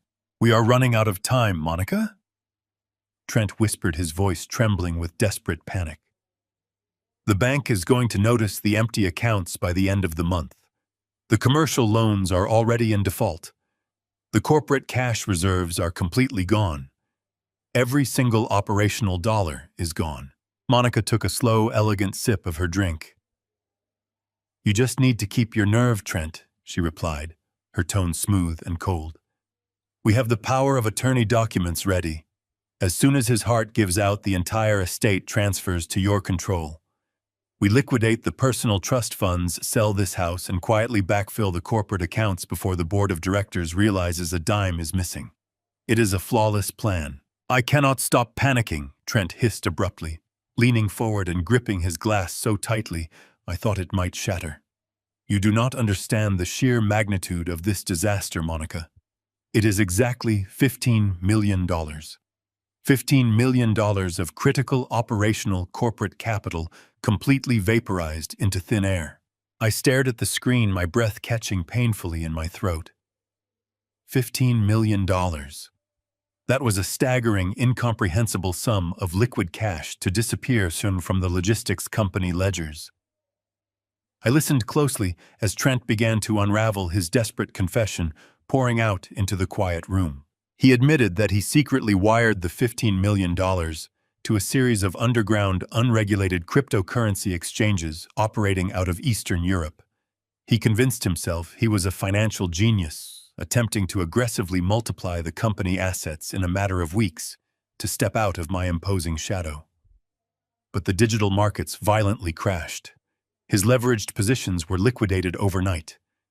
The money was completely wiped out in an instant. But the horror did not stop there. Trent kept talking, his voice dropping an octave filled with unadulterated terror. He confessed that in a blind panic to recover the lost millions, he turned to illegal offshore gambling syndicates. He used the physical company warehouses as collateral to secure massive high-interest loans from incredibly dangerous underground lenders. He desperately bet the borrowed money on illegal sportsbooks, hoping for a miraculous windfall to save his life. He lost absolutely every single bet he placed. "They are not just bankers," Monica Trent pleaded, his voice breaking into a pathetic whine. "These lenders are tied directly to the mob. They do not care about corporate restructuring. They care about their money. They called me twice yesterday. They told me that if they do not receive the first massive installment by next Friday, they are going to send people to my office. They are going to physically break my legs, Monica. They will take the company, and then they will take our lives." I bled the entire logistics empire dry. I watched the video feed, a profound, chilling silence filling my bedroom. The sheer reality of my son's actions was staggering. He was not a ruthless corporate mastermind trying to orchestrate a hostile takeover. He was a weak, incredibly stupid boy who played a dangerous game with money he did not earn, and he lost spectacularly. He gambled away 40 years of blood, sweat, and sacrifice on imaginary digital coins and illegal sports bets. And when the violent consequences of his monumental stupidity arrived at his doorstep, his immediate solution was to slowly murder his father to pay off his mob debts. Monica slowly set her crystal glass down on the heavy coffee table. She reached out and firmly grasped Trent by the shoulders, forcing him to look directly into her dead eyes. "Listen to me very carefully," she commanded, her voice devoid of human warmth. "You are not going to lose your legs, and we are not going to lose our lifestyle. The old man is fading rapidly. The heavy metal toxicity is severely compounding every day. His central nervous system is collapsing, and his heart muscle is critically weakened. He will be dead by Wednesday, Thursday at the absolute latest. Once he is in the ground, his millions are ours. We pay off the syndicate, we fix the corporate ledgers, and we walk away clean. You just need to keep playing the grieving son for a few more days." Trent stared at her, tears of pathetic relief welling up in his eyes. He nodded weakly, pulling her into a desperate embrace. "Thank you," he whispered against her shoulder. "I do not know what I would do without you. I just need him to die. I just need him to die right now." I slowly powered down the tablet, the glowing screen fading into complete blackness. I sat in the dark closet, the heavy silence of the house pressing against my ears. My own son was praying for my immediate death to save himself from the violent criminals he had invited into our lives. My daughter-in-law was clinically calculating my exact time of expiration. The profound sorrow I felt earlier was entirely consumed by calculating absolute resolve. They wanted my fortune to save their miserable lives. They wanted me to pass away in the night so they could inherit the keys to the kingdom. But I was not a victim, and I was not going to die on their convenient schedule. I had built a massive empire by destroying anyone who tried to take what was mine. I was going to turn their meticulously planned murder plot into a devastating, inescapable trap. They desperately needed my money by next Friday to avoid the violent wrath of the mob. I was going to make absolutely certain that when Friday arrived, they would have nothing but empty hands and a cage of their own making. The game was no longer about survival. It was about total, uncompromising destruction. I sat perfectly still in the suffocating darkness of my closet. The tablet screen cast a pale, ghostly light out across my trembling hands. I thought I had already heard the absolute worst of their sinister plot. I thought the revelation of the illegal gambling debts and the impending corporate bankruptcy was the absolute bottom of this treacherous abyss. But the video feed was still running. The digital timestamp in the lower corner of the screen silently ticked forward, and the hushed conversation in my living room continued to unfold. Monica leaned back against the plush leather cushions of my sofa, swirling the amber liquid in her crystal glass. She looked incredibly annoyed, her delicate features twisting into a mask of pure frustration. "He is taking far too long to die. Trent." Monica stated, her voice slicing through the quiet room with the chilling precision of a surgical scalpel. The initial calculations were based on a much faster absorption rate. His cardiovascular system is surprisingly resilient for a man of his age. We cannot afford to wait around for nature to take its course, while those lenders are breathing down our necks. Tomorrow morning, before you go to the office, you need to swap out the hydrogel pad inside the watch casing. I have already prepared a new batch in my private lab. I severely increased the thallium concentration. It is a massive dosage. Once that touches his skin, his nervous system will rapidly collapse. He will lose all motor function by tomorrow evening. Trent nodded slowly, staring blankly into his empty glass. He did not look horrified by his wife discussing chemical murder. He just looked incredibly impatient. "We just need his signature on that power of attorney document first," Trent replied, his voice completely devoid of any filial affection. "I will aggressively push the lawyer to bypass the standard notary protocols if I have to. Once we have his signature legally securing my complete executive control, we toss him straight into that private nursing home facility on the north side. They ask absolutely no questions, and their nursing staff is notoriously negligent. We isolate him in a private room and simply let the heavy metal finish the job entirely out of sight. No more exhausting family dinners. No more playing the dutiful, concerned children. We just lock the heavy door and permanently walk away. Monica smiled, a thin, deeply predatory curve of her lips. And then the real financial payout finally triggers, she murmured smoothly. Exactly. Trent breathed out, his eyes suddenly lighting up with a greedy, feverish intensity. As soon as his heart finally stops, the corporate contingencies automatically activate. The board of directors mandated a key man life insurance policy on him 15 years ago when the massive logistics empire was rapidly expanding. He is fully insured for exactly $25 million. And as the sole remaining heir and the acting chief executive, that staggering amount of money flows directly into a blind corporate trust that I completely control. $25 million of untraceable, perfectly clean liquid capital dropping straight into my lap. Trent leaned much closer to Monica, his voice trembling with manic, desperate excitement. We take the massive insurance payout and immediately wire the initial $15 million directly to the criminal syndicate. We clear the disastrous underground gambling debts completely. We take the remaining $10 million, quietly liquidate whatever physical warehouse assets are left before the federal auditors arrive, and we absolutely disappear. We catch a private charter to Europe by the end of the month. We can start completely over in Monaco or the south of France. We will never have to look back. My father dying is our absolute financial salvation. The sheer magnitude of the betrayal slammed into my chest like a physical freight train. I had to consciously force myself to breathe. My lungs felt terribly tight, burning with the suffocating realization of my own true value to my only child. My life, my 40 years of relentless sacrifice, my unconditional love, it all boiled down to a $25 million insurance payout.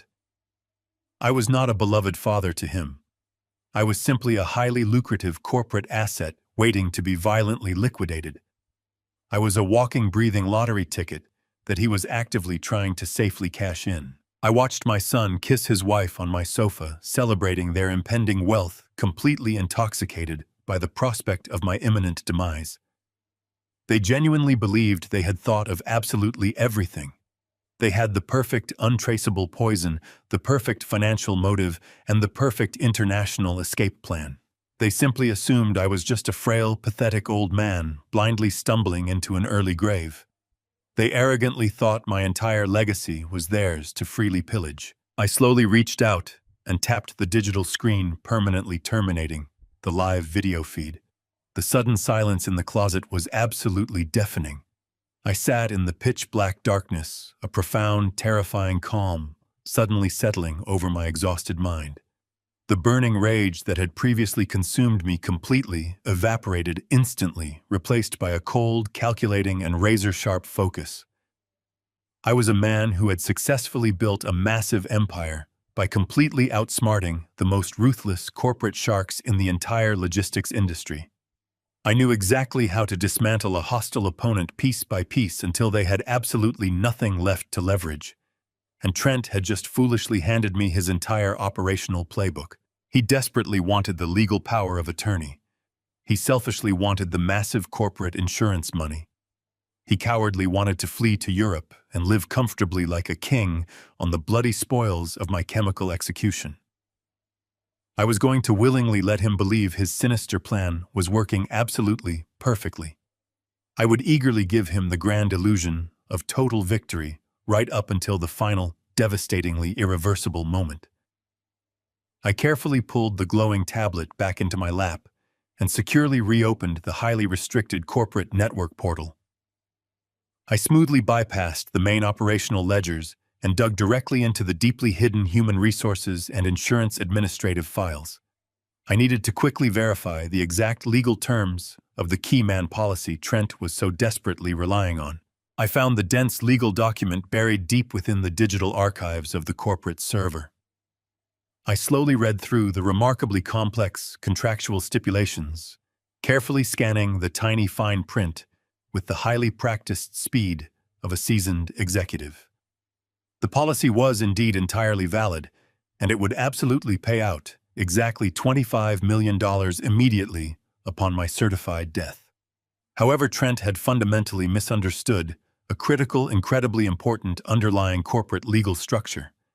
The primary beneficiary of the massive policy was not my arrogant son. The exclusive, legally binding beneficiary was the logistics company itself. And as the absolute majority shareholder and original founding owner, I still securely possessed the unilateral, unquestionable authority to legally rewrite the entire corporate trust structure at any given moment. I was going to completely lock him out of every single penny, safely protecting my legacy while simultaneously setting his devastating trap. I would now become the ruthless hunter. The rest of the night passed in cold calculation. When dawn crept through the gaps in my velvet curtains, the agonizing heartbreak that had paralyzed me was gone.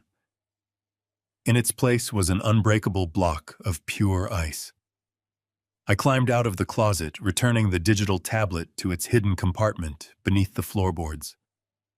I smoothed the comforter back over the mattress, ensuring my sickbed looked exactly as disheveled as a dying man would leave it.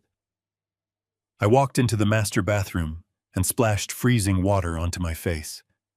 Staring into the mirror, I did not see the frail victim my son wanted me to be. I saw the founder of Caldwell Logistics. I saw a man who had survived hostile takeovers and vicious supply chains. Trent and Monica had foolishly assumed my paternal affection made me blind and weak. They were about to learn that the same ruthlessness I used to build my empire was now entirely focused on their destruction. I waited until 9 in the morning, listening intently as Trent and Monica prepared for their day downstairs. I heard the front door close and the hum of their luxury vehicles fading down the driveway. As soon as the house was empty, I retrieved my secure burner phone and dialed a restricted federal number I kept committed to memory. I called Special Agent Thomas Sterling. 15 years ago, when an international smuggling ring attempted to infiltrate my eastern seaboard shipping routes, Thomas was the lead investigator assigned to the case. We had worked closely together to dismantle the entire criminal operation. I respected his sharp intellect, his uncompromising moral compass, and his absolute discretion. When he answered the phone, his voice was crisp and professional. I bypassed the standard pleasantries. I told him I had uncovered a massive corporate embezzlement scheme tied directly to underground offshore syndicates, and that it was intimately connected to an active attempted murder. I told him the primary suspect was my son. Thomas instructed me to meet him at a secure, unmarked federal facility on the industrial outskirts of the city. I dressed in layered clothing, slipped out the back door, and drove my oldest vehicle to the rendezvous point. Thomas was waiting for me in a sterile, windowless briefing room. He looked older, his hair dusted with gray, but his eyes were just as piercing as I remembered. I sat down across the metal table and began to empty my briefcase. I systematically laid out the nightmare my life had become over the past 48 hours. First, I handed him the encrypted flash drive containing the raw Caldwell Logistics server logs detailing the $15 million Trent had stolen and incinerated on unregulated cryptocurrency exchanges and illicit gambling platforms. Next, I placed the forensic toxicology report on the table outlining the weaponized thallium delivery system disguised as a biometric watchpad. Finally, I handed him a secondary drive containing the hidden camera footage of Trent and Monica, calculating the exact timeline of my chemical execution and their subsequent corporate insurance payout. Thomas sat in stunned silence as he reviewed the mountain of evidence. He read the toxicology report twice, his jaw tightening with disgust. He plugged the flash drives into a secure offline terminal and watched the living room footage. The sheer sociopathic cruelty radiating from Monica and the greedy desperation dripping from Trent filled the small room. When the video ended, Thomas slowly removed his reading glasses and rubbed the bridge of his nose. He looked at me with a mixture of professional shock and deep personal sympathy. "Harrison," he said, his voice quiet, "we have more than enough probable cause here to authorize a heavily armed tactical raid on your residence and the corporate headquarters this afternoon. We can have your son and your daughter-in-law in federal custody before the sun goes down.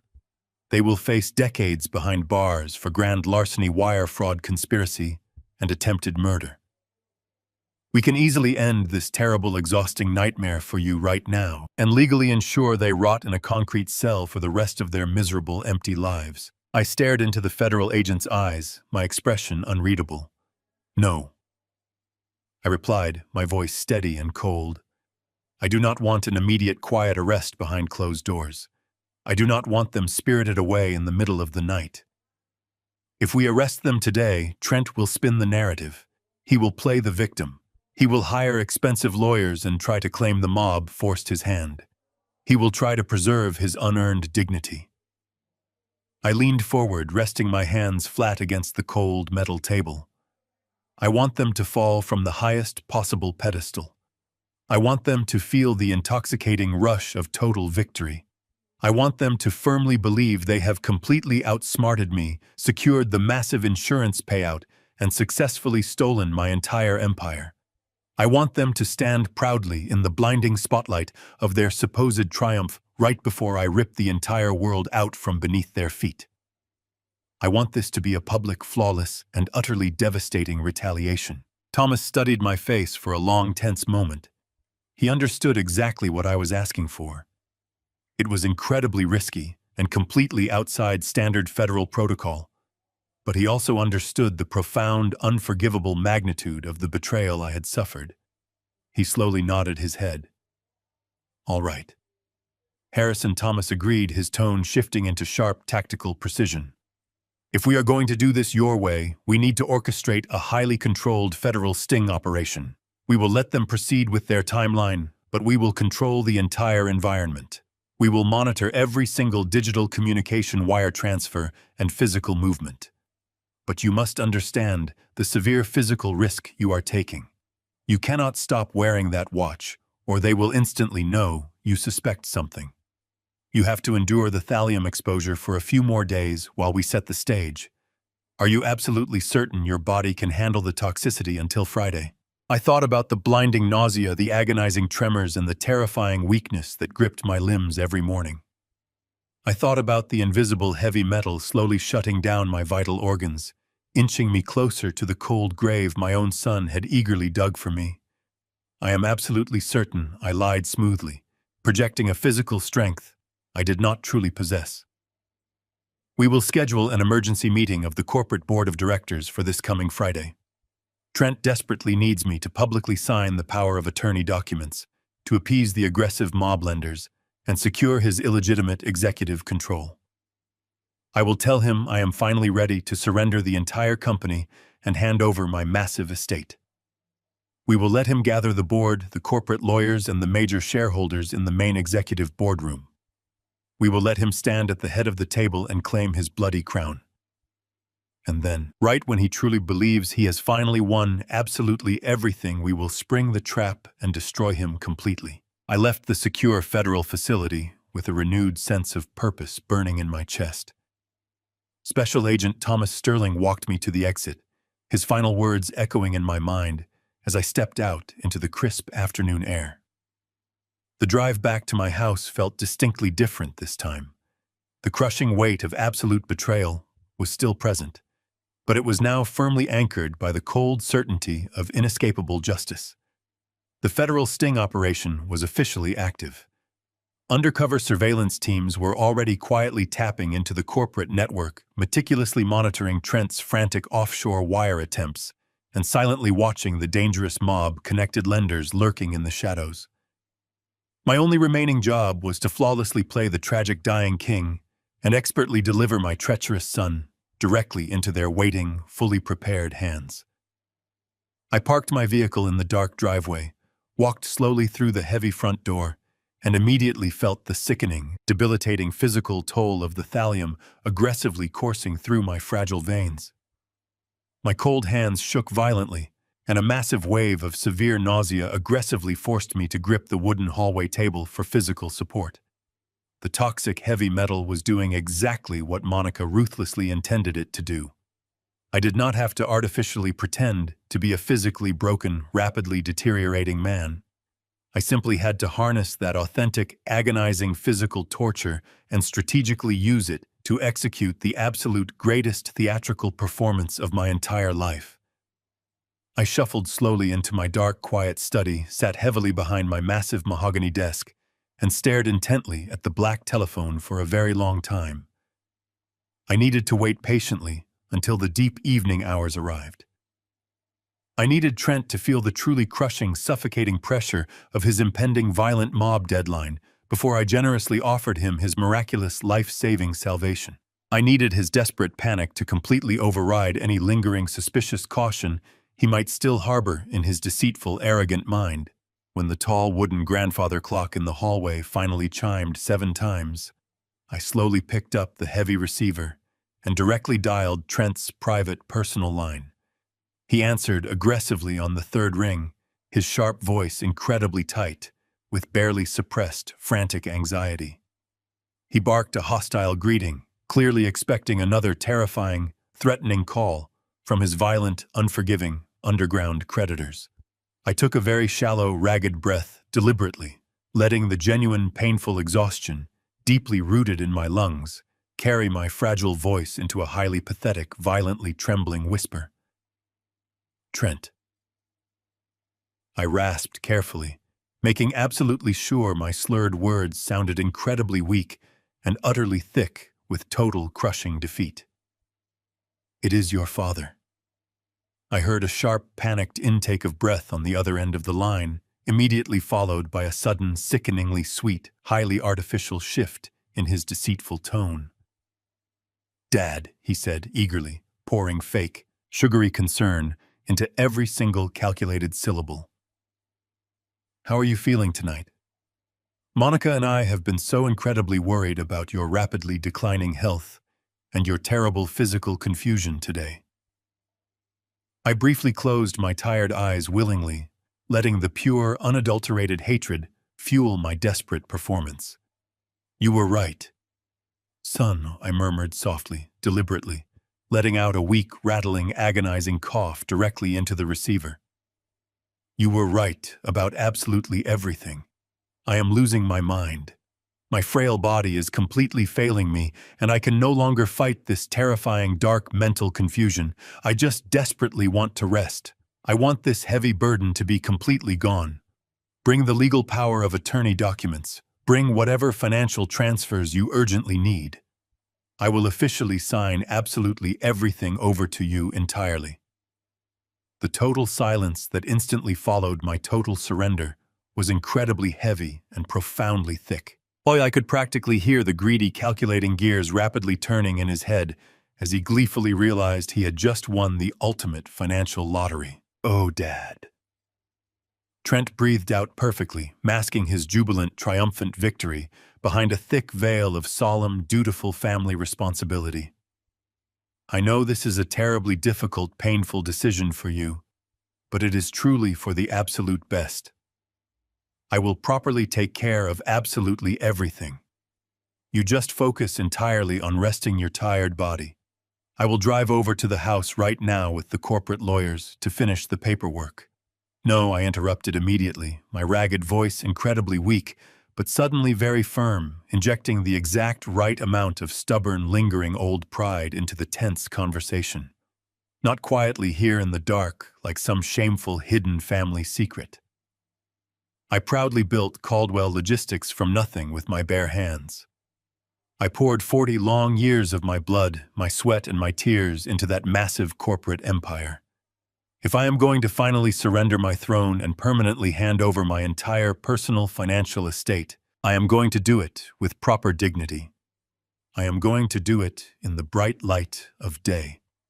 I paused deliberately, actively, letting my painful breathing labor heavily and loudly into the telephone receiver. I want an official emergency meeting of the entire board of directors called for this coming Friday morning. I want the corporate attorneys, the executive vice presidents, and all the major shareholders physically present in the main executive boardroom. I want to look them all directly in the eye, give a proper honorable farewell speech, and publicly pass the powerful torch to my only son. If you truly want my legal signature on those critical documents, Trent, that is my one and only non-negotiable condition. Trent hesitated quietly. I could practically feel his desperate, terrifying panic aggressively warring with his truly monumental, blinding greed. He absolutely needed that massive amount of money immediately to completely pay off the violent mob syndicate by late Friday evening. A public board meeting unfortunately delayed his direct access to my personal trust funds by 48 highly stressful, incredibly dangerous hours. But the strategic, manipulative brilliance of my specific condition was utterly entirely irresistible to a massive narcissist like my treacherous son. A quiet private signature heavily secured in a dark, lonely bedroom could potentially be legally contested later by highly suspicious board members or aggressive federal auditors. But a highly public, deeply emotional, gracefully executed handover occurring directly in front of the entire corporate leadership team would permanently legitimize his absolute executive control forever. It would completely, securely insulate him from any future financial audits or dangerous federal criminal inquiries. It was the absolute perfect, unassailable, flawless cover story for his massive ongoing financial crimes. "I completely understand, Dad." Trent finally replied, his smooth voice dripping with intensely triumphant, greedy satisfaction. "You absolutely deserve a proper, highly honorable, very public farewell. I will contact the senior board members immediately and arrange absolutely everything for Friday morning at exactly 9 o'clock sharp. I will personally have the corporate legal team prepare the final power of attorney files and the complete estate transfer binders. You will not have to worry about a single thing ever again." I thanked him weakly, whispering my love before disconnecting the line.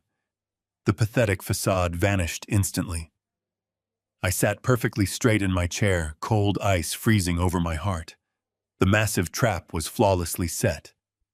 Now I just had to simply survive until Friday morning finally arrived. The next 48 hours were an agonizing exercise in endurance. I forced myself to continue wearing the lethally laced timepiece, allowing the heavy metal toxins to steadily seep into my bloodstream to maintain the flawless illusion of my impending death. My joints ached with a deep fire, and my vision occasionally blurred into a sickening haze, but my mind remained incredibly sharp, fueled by the cold promise of absolute justice. I meticulously coordinated every unseen detail with Special Agent Thomas Sterling, ensuring his undercover federal teams were perfectly positioned throughout the city. When Friday morning finally broke, painting the sky in pale shades of gray, I felt a profound sense of peace. The agonizing wait was over. The final act of this treacherous play was officially beginning. I dressed in a tailored, dark charcoal suit that hung loosely on my deteriorating frame, intentionally amplifying my frail appearance. I called a private medical transport service to drive me to the corporate headquarters, demanding a wheelchair for the transition. I wanted my entrance to be a masterclass in vulnerability.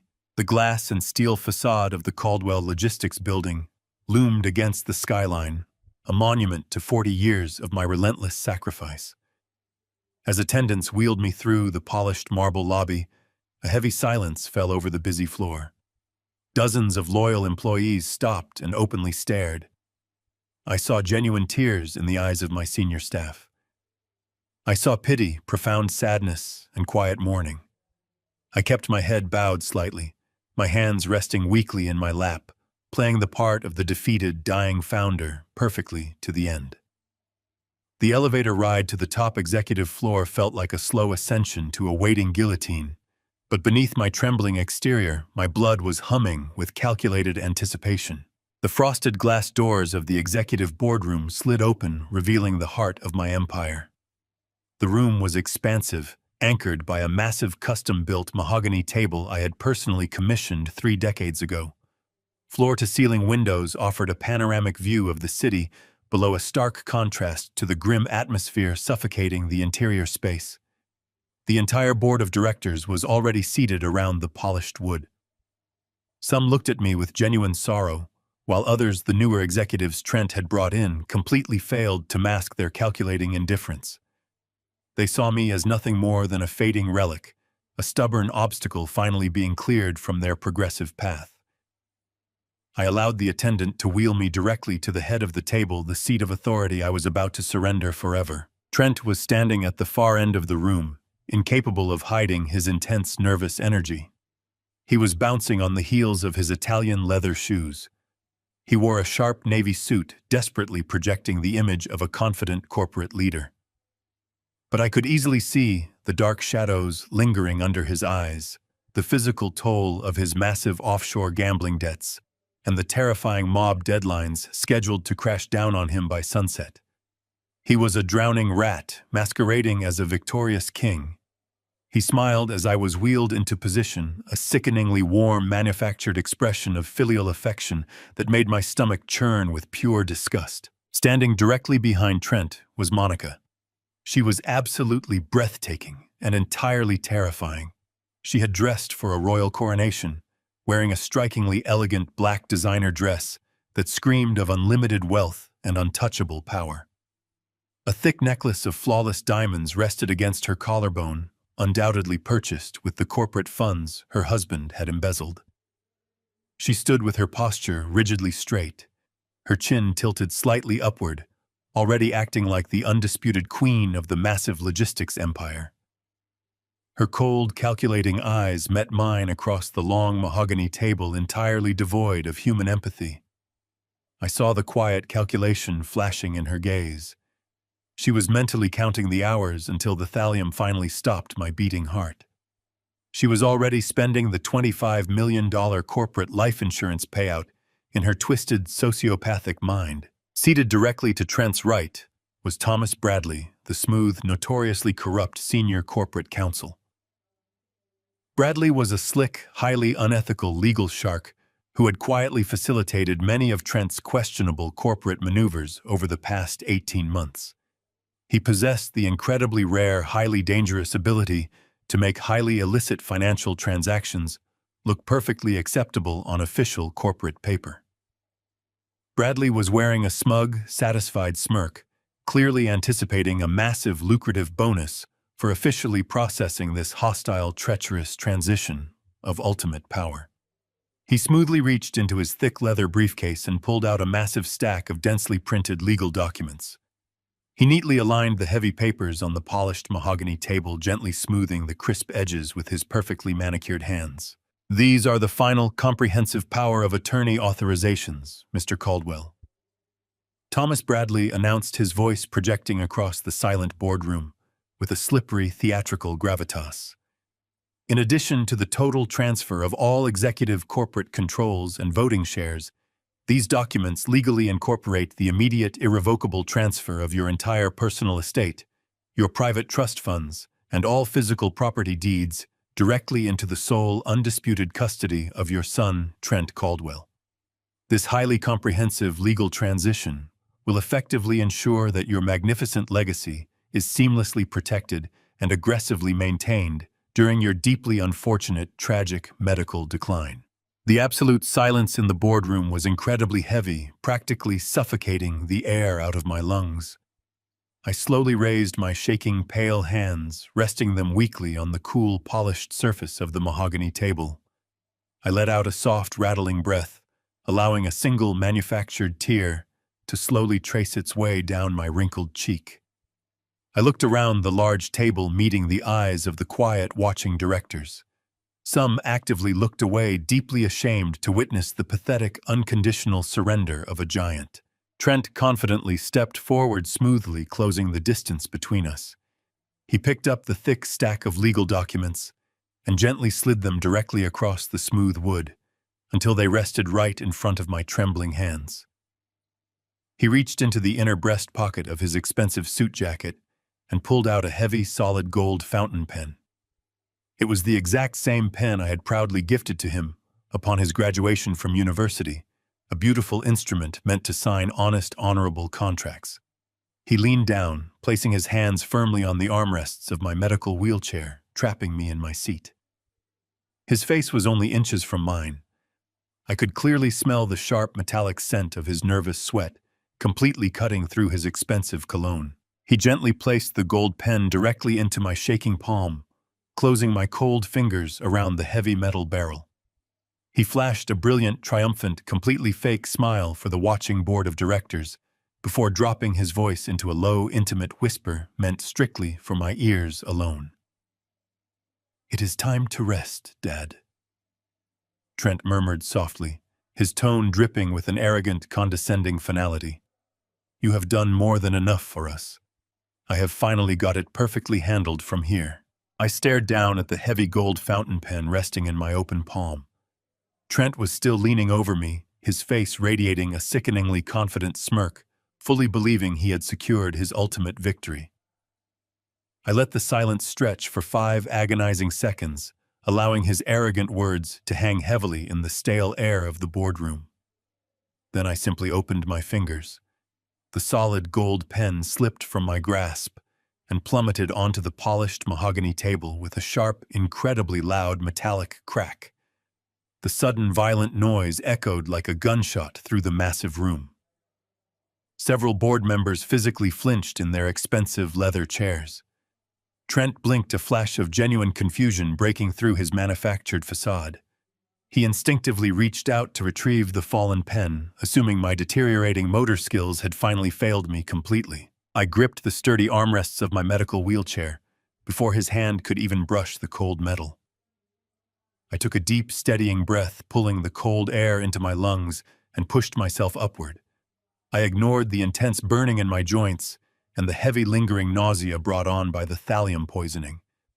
Pure, unadulterated adrenaline flooded my veins, temporarily banishing every single trace of the toxic weakness.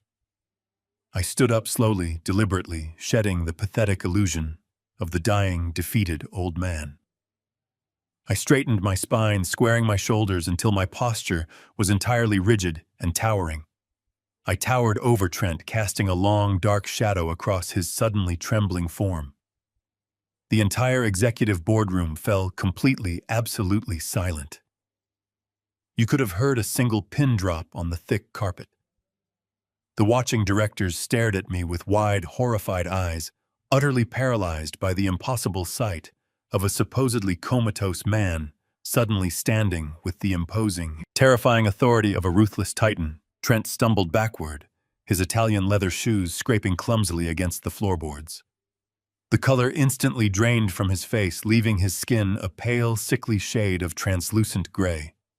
His mouth opened and closed silently, struggling to comprehend the terrifying reality unfolding right in front of him. "Dad," he finally stammered, his voice breaking into a pathetic, high-pitched squeak. "What are you doing? You need to sit down. You are incredibly sick." "I am exactly the man I have always been." "Trent," I replied. My voice no longer a weak, rattling whisper, but a booming, resonant thunder that shook the very glass of the floor-to-ceiling windows. I stared directly into his terrified eyes, letting him feel the full, crushing weight of my absolute fury. "You genuinely believed I was just a blind, pathetic fool.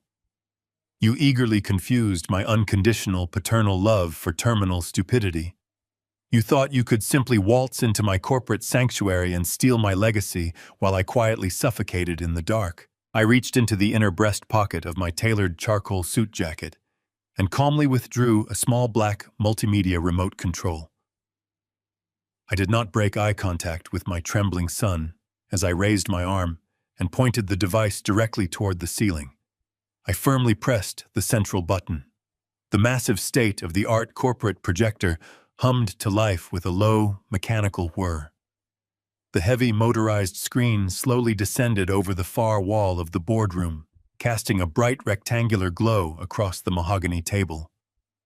Thomas Bradley, the corrupt corporate lawyer, frantically gathered his fraudulent power of attorney documents, instinctively sensing the catastrophic shift in the atmosphere. Instead of the sanitized executive transition slides Trent had proudly prepared to legitimize his hostile takeover, the massive screen flickered and illuminated with the crisp, stark contrast of infrared security footage.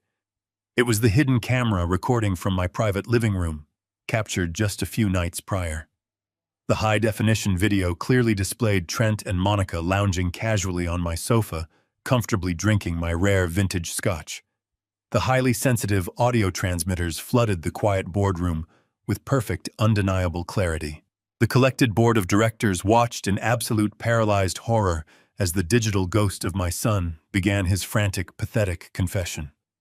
Trent's desperate, whining voice echoed off the walls, clearly detailing how he had selfishly blown exactly $15 million of critical corporate operational funds on disastrous underground cryptocurrency bets.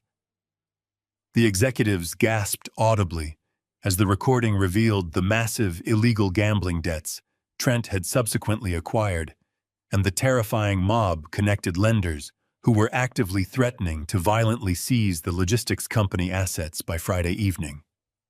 The pristine, highly sanitized corporate illusion Trent had desperately tried to maintain was instantaneously, completely incinerated, but the absolute worst was yet to come.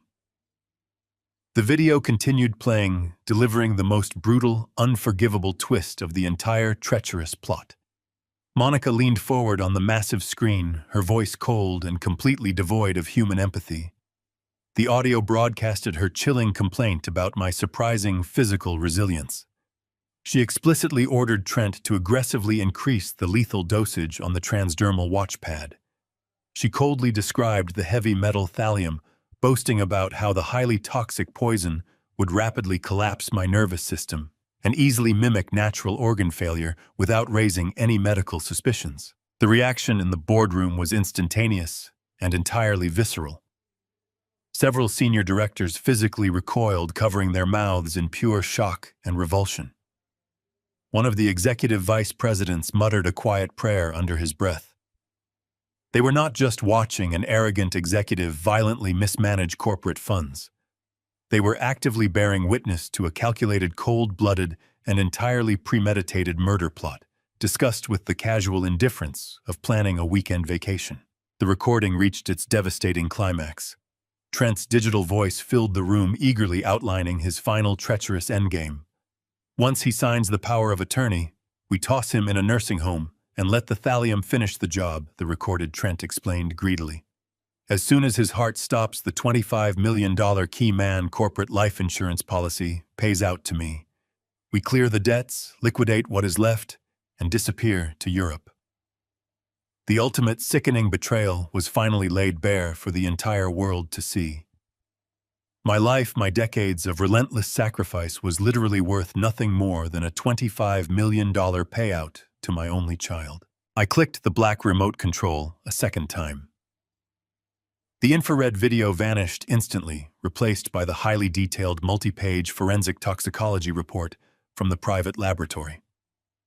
The massive screen brightly displayed the lethal levels of heavy metal detected in the watch casing, complete with the official chemical breakdown of the weaponized hydrogel and the certified signature of the lead toxicologist.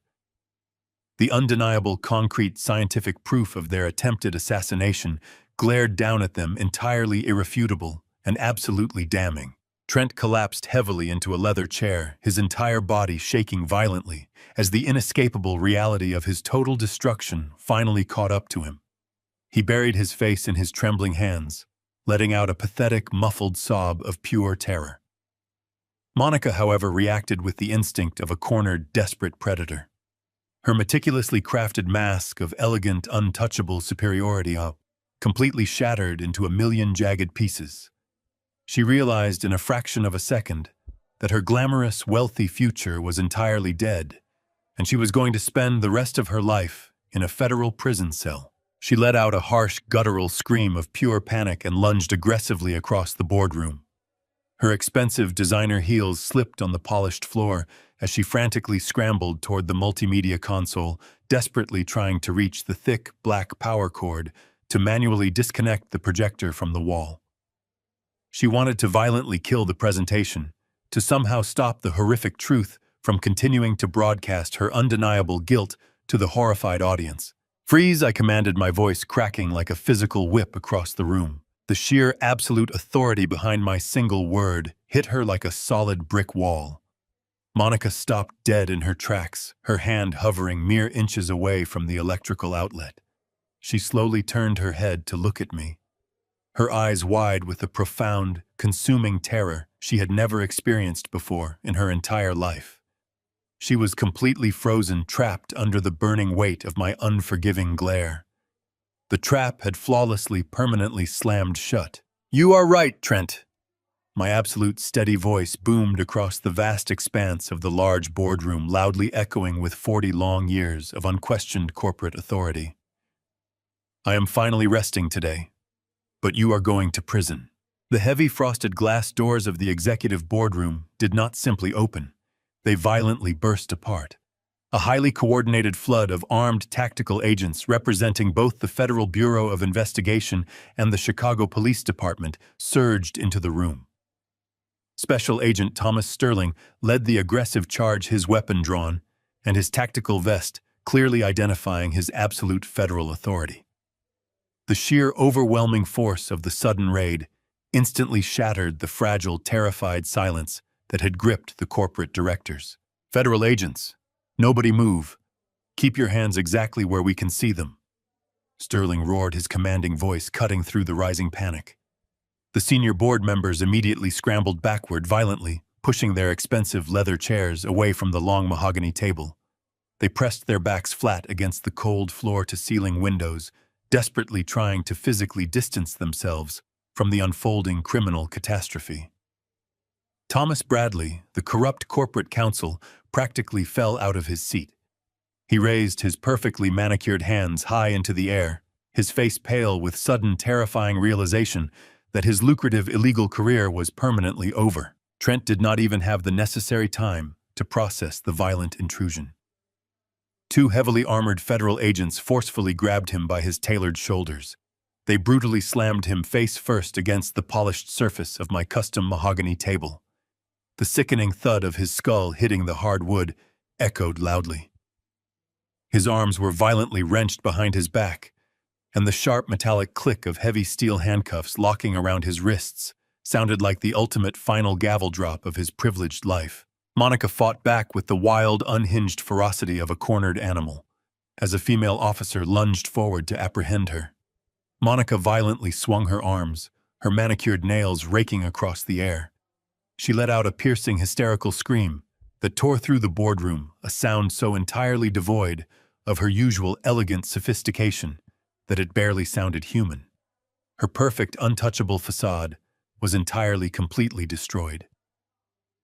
The expensive black designer dress tore slightly at the shoulder as two officers wrestled her aggressively to the ground. They forced her face against the plush corporate carpet, securely fastening her hands behind her back. "Get your filthy hands off of me!" Monica shrieked, thrashing her head wildly from side to side. Her flawless makeup was heavily smeared with angry tears, and the thick necklace of flawless diamonds dug painfully into her collarbone as she struggled against the unyielding federal restraints. "I am Monica Caldwell. You have absolutely no legal right to touch me. I demand to call my private lawyers immediately. This is a massive, unforgivable mistake. The only mistake you made was attempting to chemically execute a federal witness," Agent Sterling replied coldly, standing directly over her struggling form. He did not offer her a single ounce of professional sympathy. He expertly read her constitutional rights, his crisp, authoritative words entirely drowning out her frantic, high-pitched protests. Trent, however, had completely abandoned any lingering pretense of arrogant defiance. As the tactical agents roughly hauled him up from the wooden table, his knees buckled beneath his weight. He dropped heavily onto the floor, falling directly to his knees right in front of my medical wheelchair. He was openly, uncontrollably sobbing. The thick, arrogant pride that had previously fueled his treacherous corporate takeover had completely evaporated instantly, replaced by the raw, pathetic terror of a deeply cowardly man finally facing the devastating consequences of his own horrific actions. "Dad, please," Trent begged, his voice cracking and breaking into a high, desperate whine. Large, heavy tears streamed down his face, dripping onto his sharp navy suit. "Please, you have to stop them. You have to tell them this is a terrible misunderstanding. I was absolutely desperate. Those underground lenders were going to physically kill me, Dad. They were going to violently dismantle everything you built. I only did this to safely protect our massive family empire. You have to show me some mercy. I am your only son."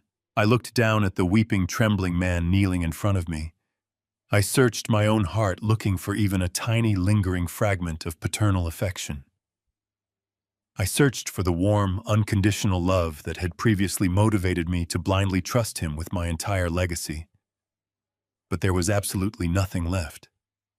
The thallium poisoning had physically ravaged my body, but his profound sociopathic betrayal had permanently, completely severed my soul from his. My eyes were entirely devoid of any human warmth as I stared at his pathetic, weeping face. "You did not aggressively protect our family empire, Trent," I stated, my voice echoing with a cold, terrifying emptiness. "You selfishly tried to burn it to the ground, to comfortably finance your own arrogant, greedy failures. You actively plotted to violently steal my life, completely secure in the arrogant assumption that your bloodline granted you total immunity from basic human morality." I slowly reached across my body with my trembling right hand. I carefully unclasped the heavy, expensive luxury watch strapped securely to my left wrist. The thick leather band slid through my fingers. The highly lethal transdermal pad, deeply saturated with the toxic heavy metal that had been slowly shutting down my internal organs for an entire week, was still firmly hidden securely inside the custom casing. I held the metallic timepiece in the air for a brief, tense moment, letting the terrified board of directors clearly see the exact weapon my son had eagerly deployed. I opened my hand and let the watch fall. It dropped directly onto the plush carpet, landing right between Trent's trembling knees with a dull, heavy thud. "I am officially returning my Father's Day gift," I told him, my tone as sharp and unforgiving as a winter storm. "I highly suggest you hold on to it. It will undoubtedly be the very last physical reminder you will ever possess of the incredibly generous father you so foolishly attempted to murder." Trent stared blankly at the toxic watch resting on the floor, his entire body shuddering with loud, violent gasps. He finally realized that his elegant words and his desperate, tearful pleas held absolutely no remaining power. He was completely, irrevocably dead to me. Special Agent Sterling stepped forward, firmly gripping Trent by the back of his suit collar. He hauled my weeping son to his feet forcefully, pushing him toward the shattered, frosted glass doors of the boardroom. The armed officers mirrored his strict, aggressive movements, firmly dragging a still, screaming, thrashing Monica right behind him. The corporate lawyers and terrified board members completely pressed themselves against the high walls, eagerly clearing a wide, unobstructed path for the sudden criminal exodus. As they were violently marched out of my physical sight forever, the crushing weight of the toxic poison finally felt significantly lighter. My vast corporate empire was completely safe, and my unforgiving justice was perfectly delivered right now. 6 months later, the chilling winds of Chicago felt refreshingly crisp against my face as I walked down the bustling downtown avenue. The heavy, suffocating fog that had once clouded my mind and ravaged my body was completely gone. The lethal thallium had been entirely purged from my system through rigorous medical treatments and relentless physical therapy. My strength had fully returned, and my vision was remarkably clear. Trent and Monica were no longer my terrifying burden. They were currently residing in a maximum security federal penitentiary, both serving mandatory sentences of 20 years for their brutal convictions of attempted murder and massive wire fraud.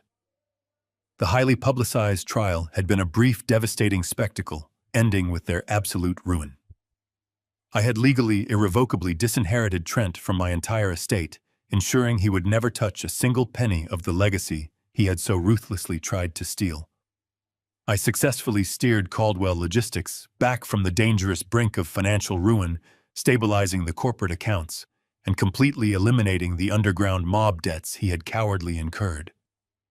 The company was stronger than ever, but my personal perspective on life had fundamentally shifted. I stopped in front of a beautiful, highly upscale storefront, boasting gleaming glass windows and elegant gold lettering. I pushed open the heavy mahogany door, a warm, inviting bell chiming softly above my head. The rich scent of fine leather and freshly brewed espresso filled the immaculate room. Behind the pristine glass counters filled with magnificent, intricate timepieces stood Viktor Abramov. 6 months ago, Victor was just an incredibly observant jeweler working out of a tiny, cramped subway booth. He was the brilliant, meticulous man who had first noticed the microscopic tampering on my watch casing, ultimately saving my life. I smiled warmly as he looked up from his workbench. I had fully financed this magnificent new storefront for him as a profound, silent thank you for his incredible vigilance and unparalleled honesty. Victor wiped his hands on a clean cloth and stepped around the polished counter, returning my genuine smile with a firm, respectful handshake. We sat down together in 2 plush leather chairs near the large front window, sharing a hot cup of dark coffee while watching the busy city rush by outside. We did not need to explicitly discuss the terrifying darkness of the past or the brutal betrayal that had originally brought us together. We were simply 2 men quietly enjoying a peaceful morning, sharing a profound, unspoken understanding of the absolute true value of time. Every single ticking second was no longer a terrifying countdown to a tragic demise, but a precious, hard-earned victory. I took a slow, deep breath, savoring the rich taste of the coffee and the comforting warmth of the morning sun against my skin. I had successfully torn down my own empire to completely expose the treacherous wolves hiding inside my own home, and in doing so, I had finally reclaimed my own life. I looked at the beautiful watches displayed around us, listening to their steady, rhythmic heartbeats. They were no longer dangerous weapons of silent assassination, but beautiful testaments to survival resilience and the enduring strength of the human spirit. The painful scars of my son's horrific betrayal would likely never heal entirely, but they no longer defined my daily existence. I was alive, I was completely free, and my future was entirely my own to write. I smiled again, letting the quiet atmosphere wash over me. The vast logistics company was now operating flawlessly without the dark shadow of corruption. I had appointed a trustworthy executive board to handle the daily operations. My legacy was entirely secure. I took another long, relaxing sip of the excellent espresso. The bitter past was officially behind me, and the bright morning held infinite promise. I had survived the absolute worst, and now I was truly ready to live again. Blood does not automatically grant someone the right to your unyielding trust, nor does it excuse malice disguised as love. As parents, we spend our lives building a fortress to protect our children, but we must never let love blind us to the wolves standing inside our own gates. Betrayal from within is the most toxic poison, silently destroying you while you refuse to see the signs. True family is defined by respect, loyalty, and actions, not just a shared last name. Never be afraid to tear down your empire if it means surviving the people trying to steal it. Have you ever discovered a shocking betrayal from someone you trusted with your life? How did you fight back? Drop your story in the comments below. If Harrison's revenge satisfied you, please hit the like button, subscribe to the channel, and share this video with someone who truly needs it.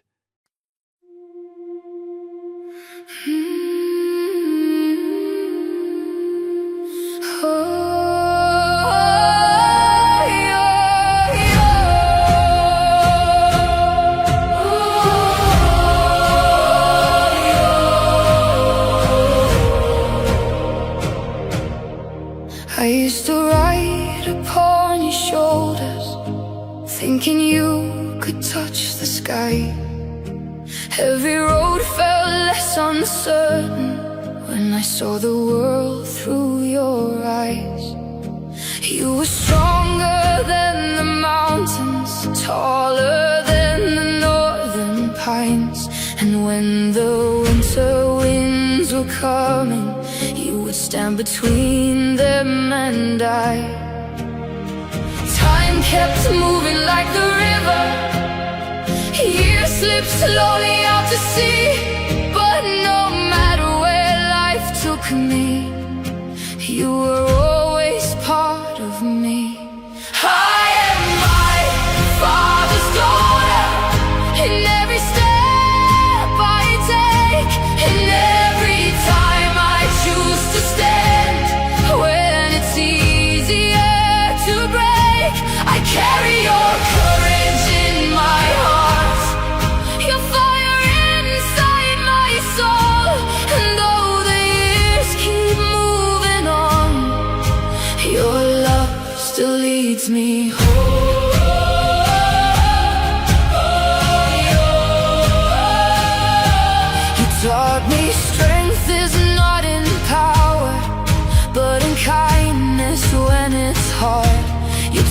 taught me how to keep on going when the road grows cold and dark. Every lesson, every story, every laugh around the flame lies within me like an echo, calling softly through my name. And when I face my greatest battles, when I feel I can't go on, I can hear your voice beside me saying, child, you're stronger than you know.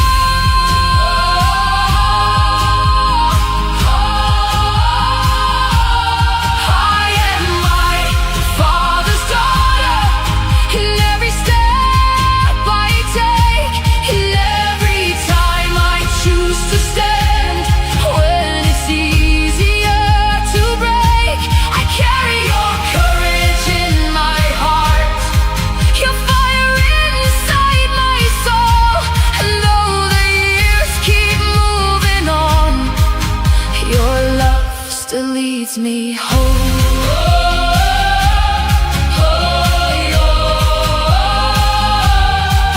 One day the snow will cover footprints, one day the fire will burn low, but the things a father gives his daughter are the things that never go.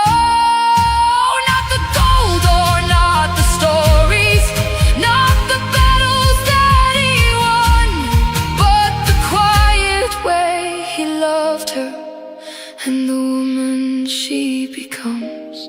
I am my Father's daughter, and I always will remain. Through every triumph, every loss, through every joy and every pain, the world may change around me, the stars may fade above, but I will always carry with me my Father's endless love.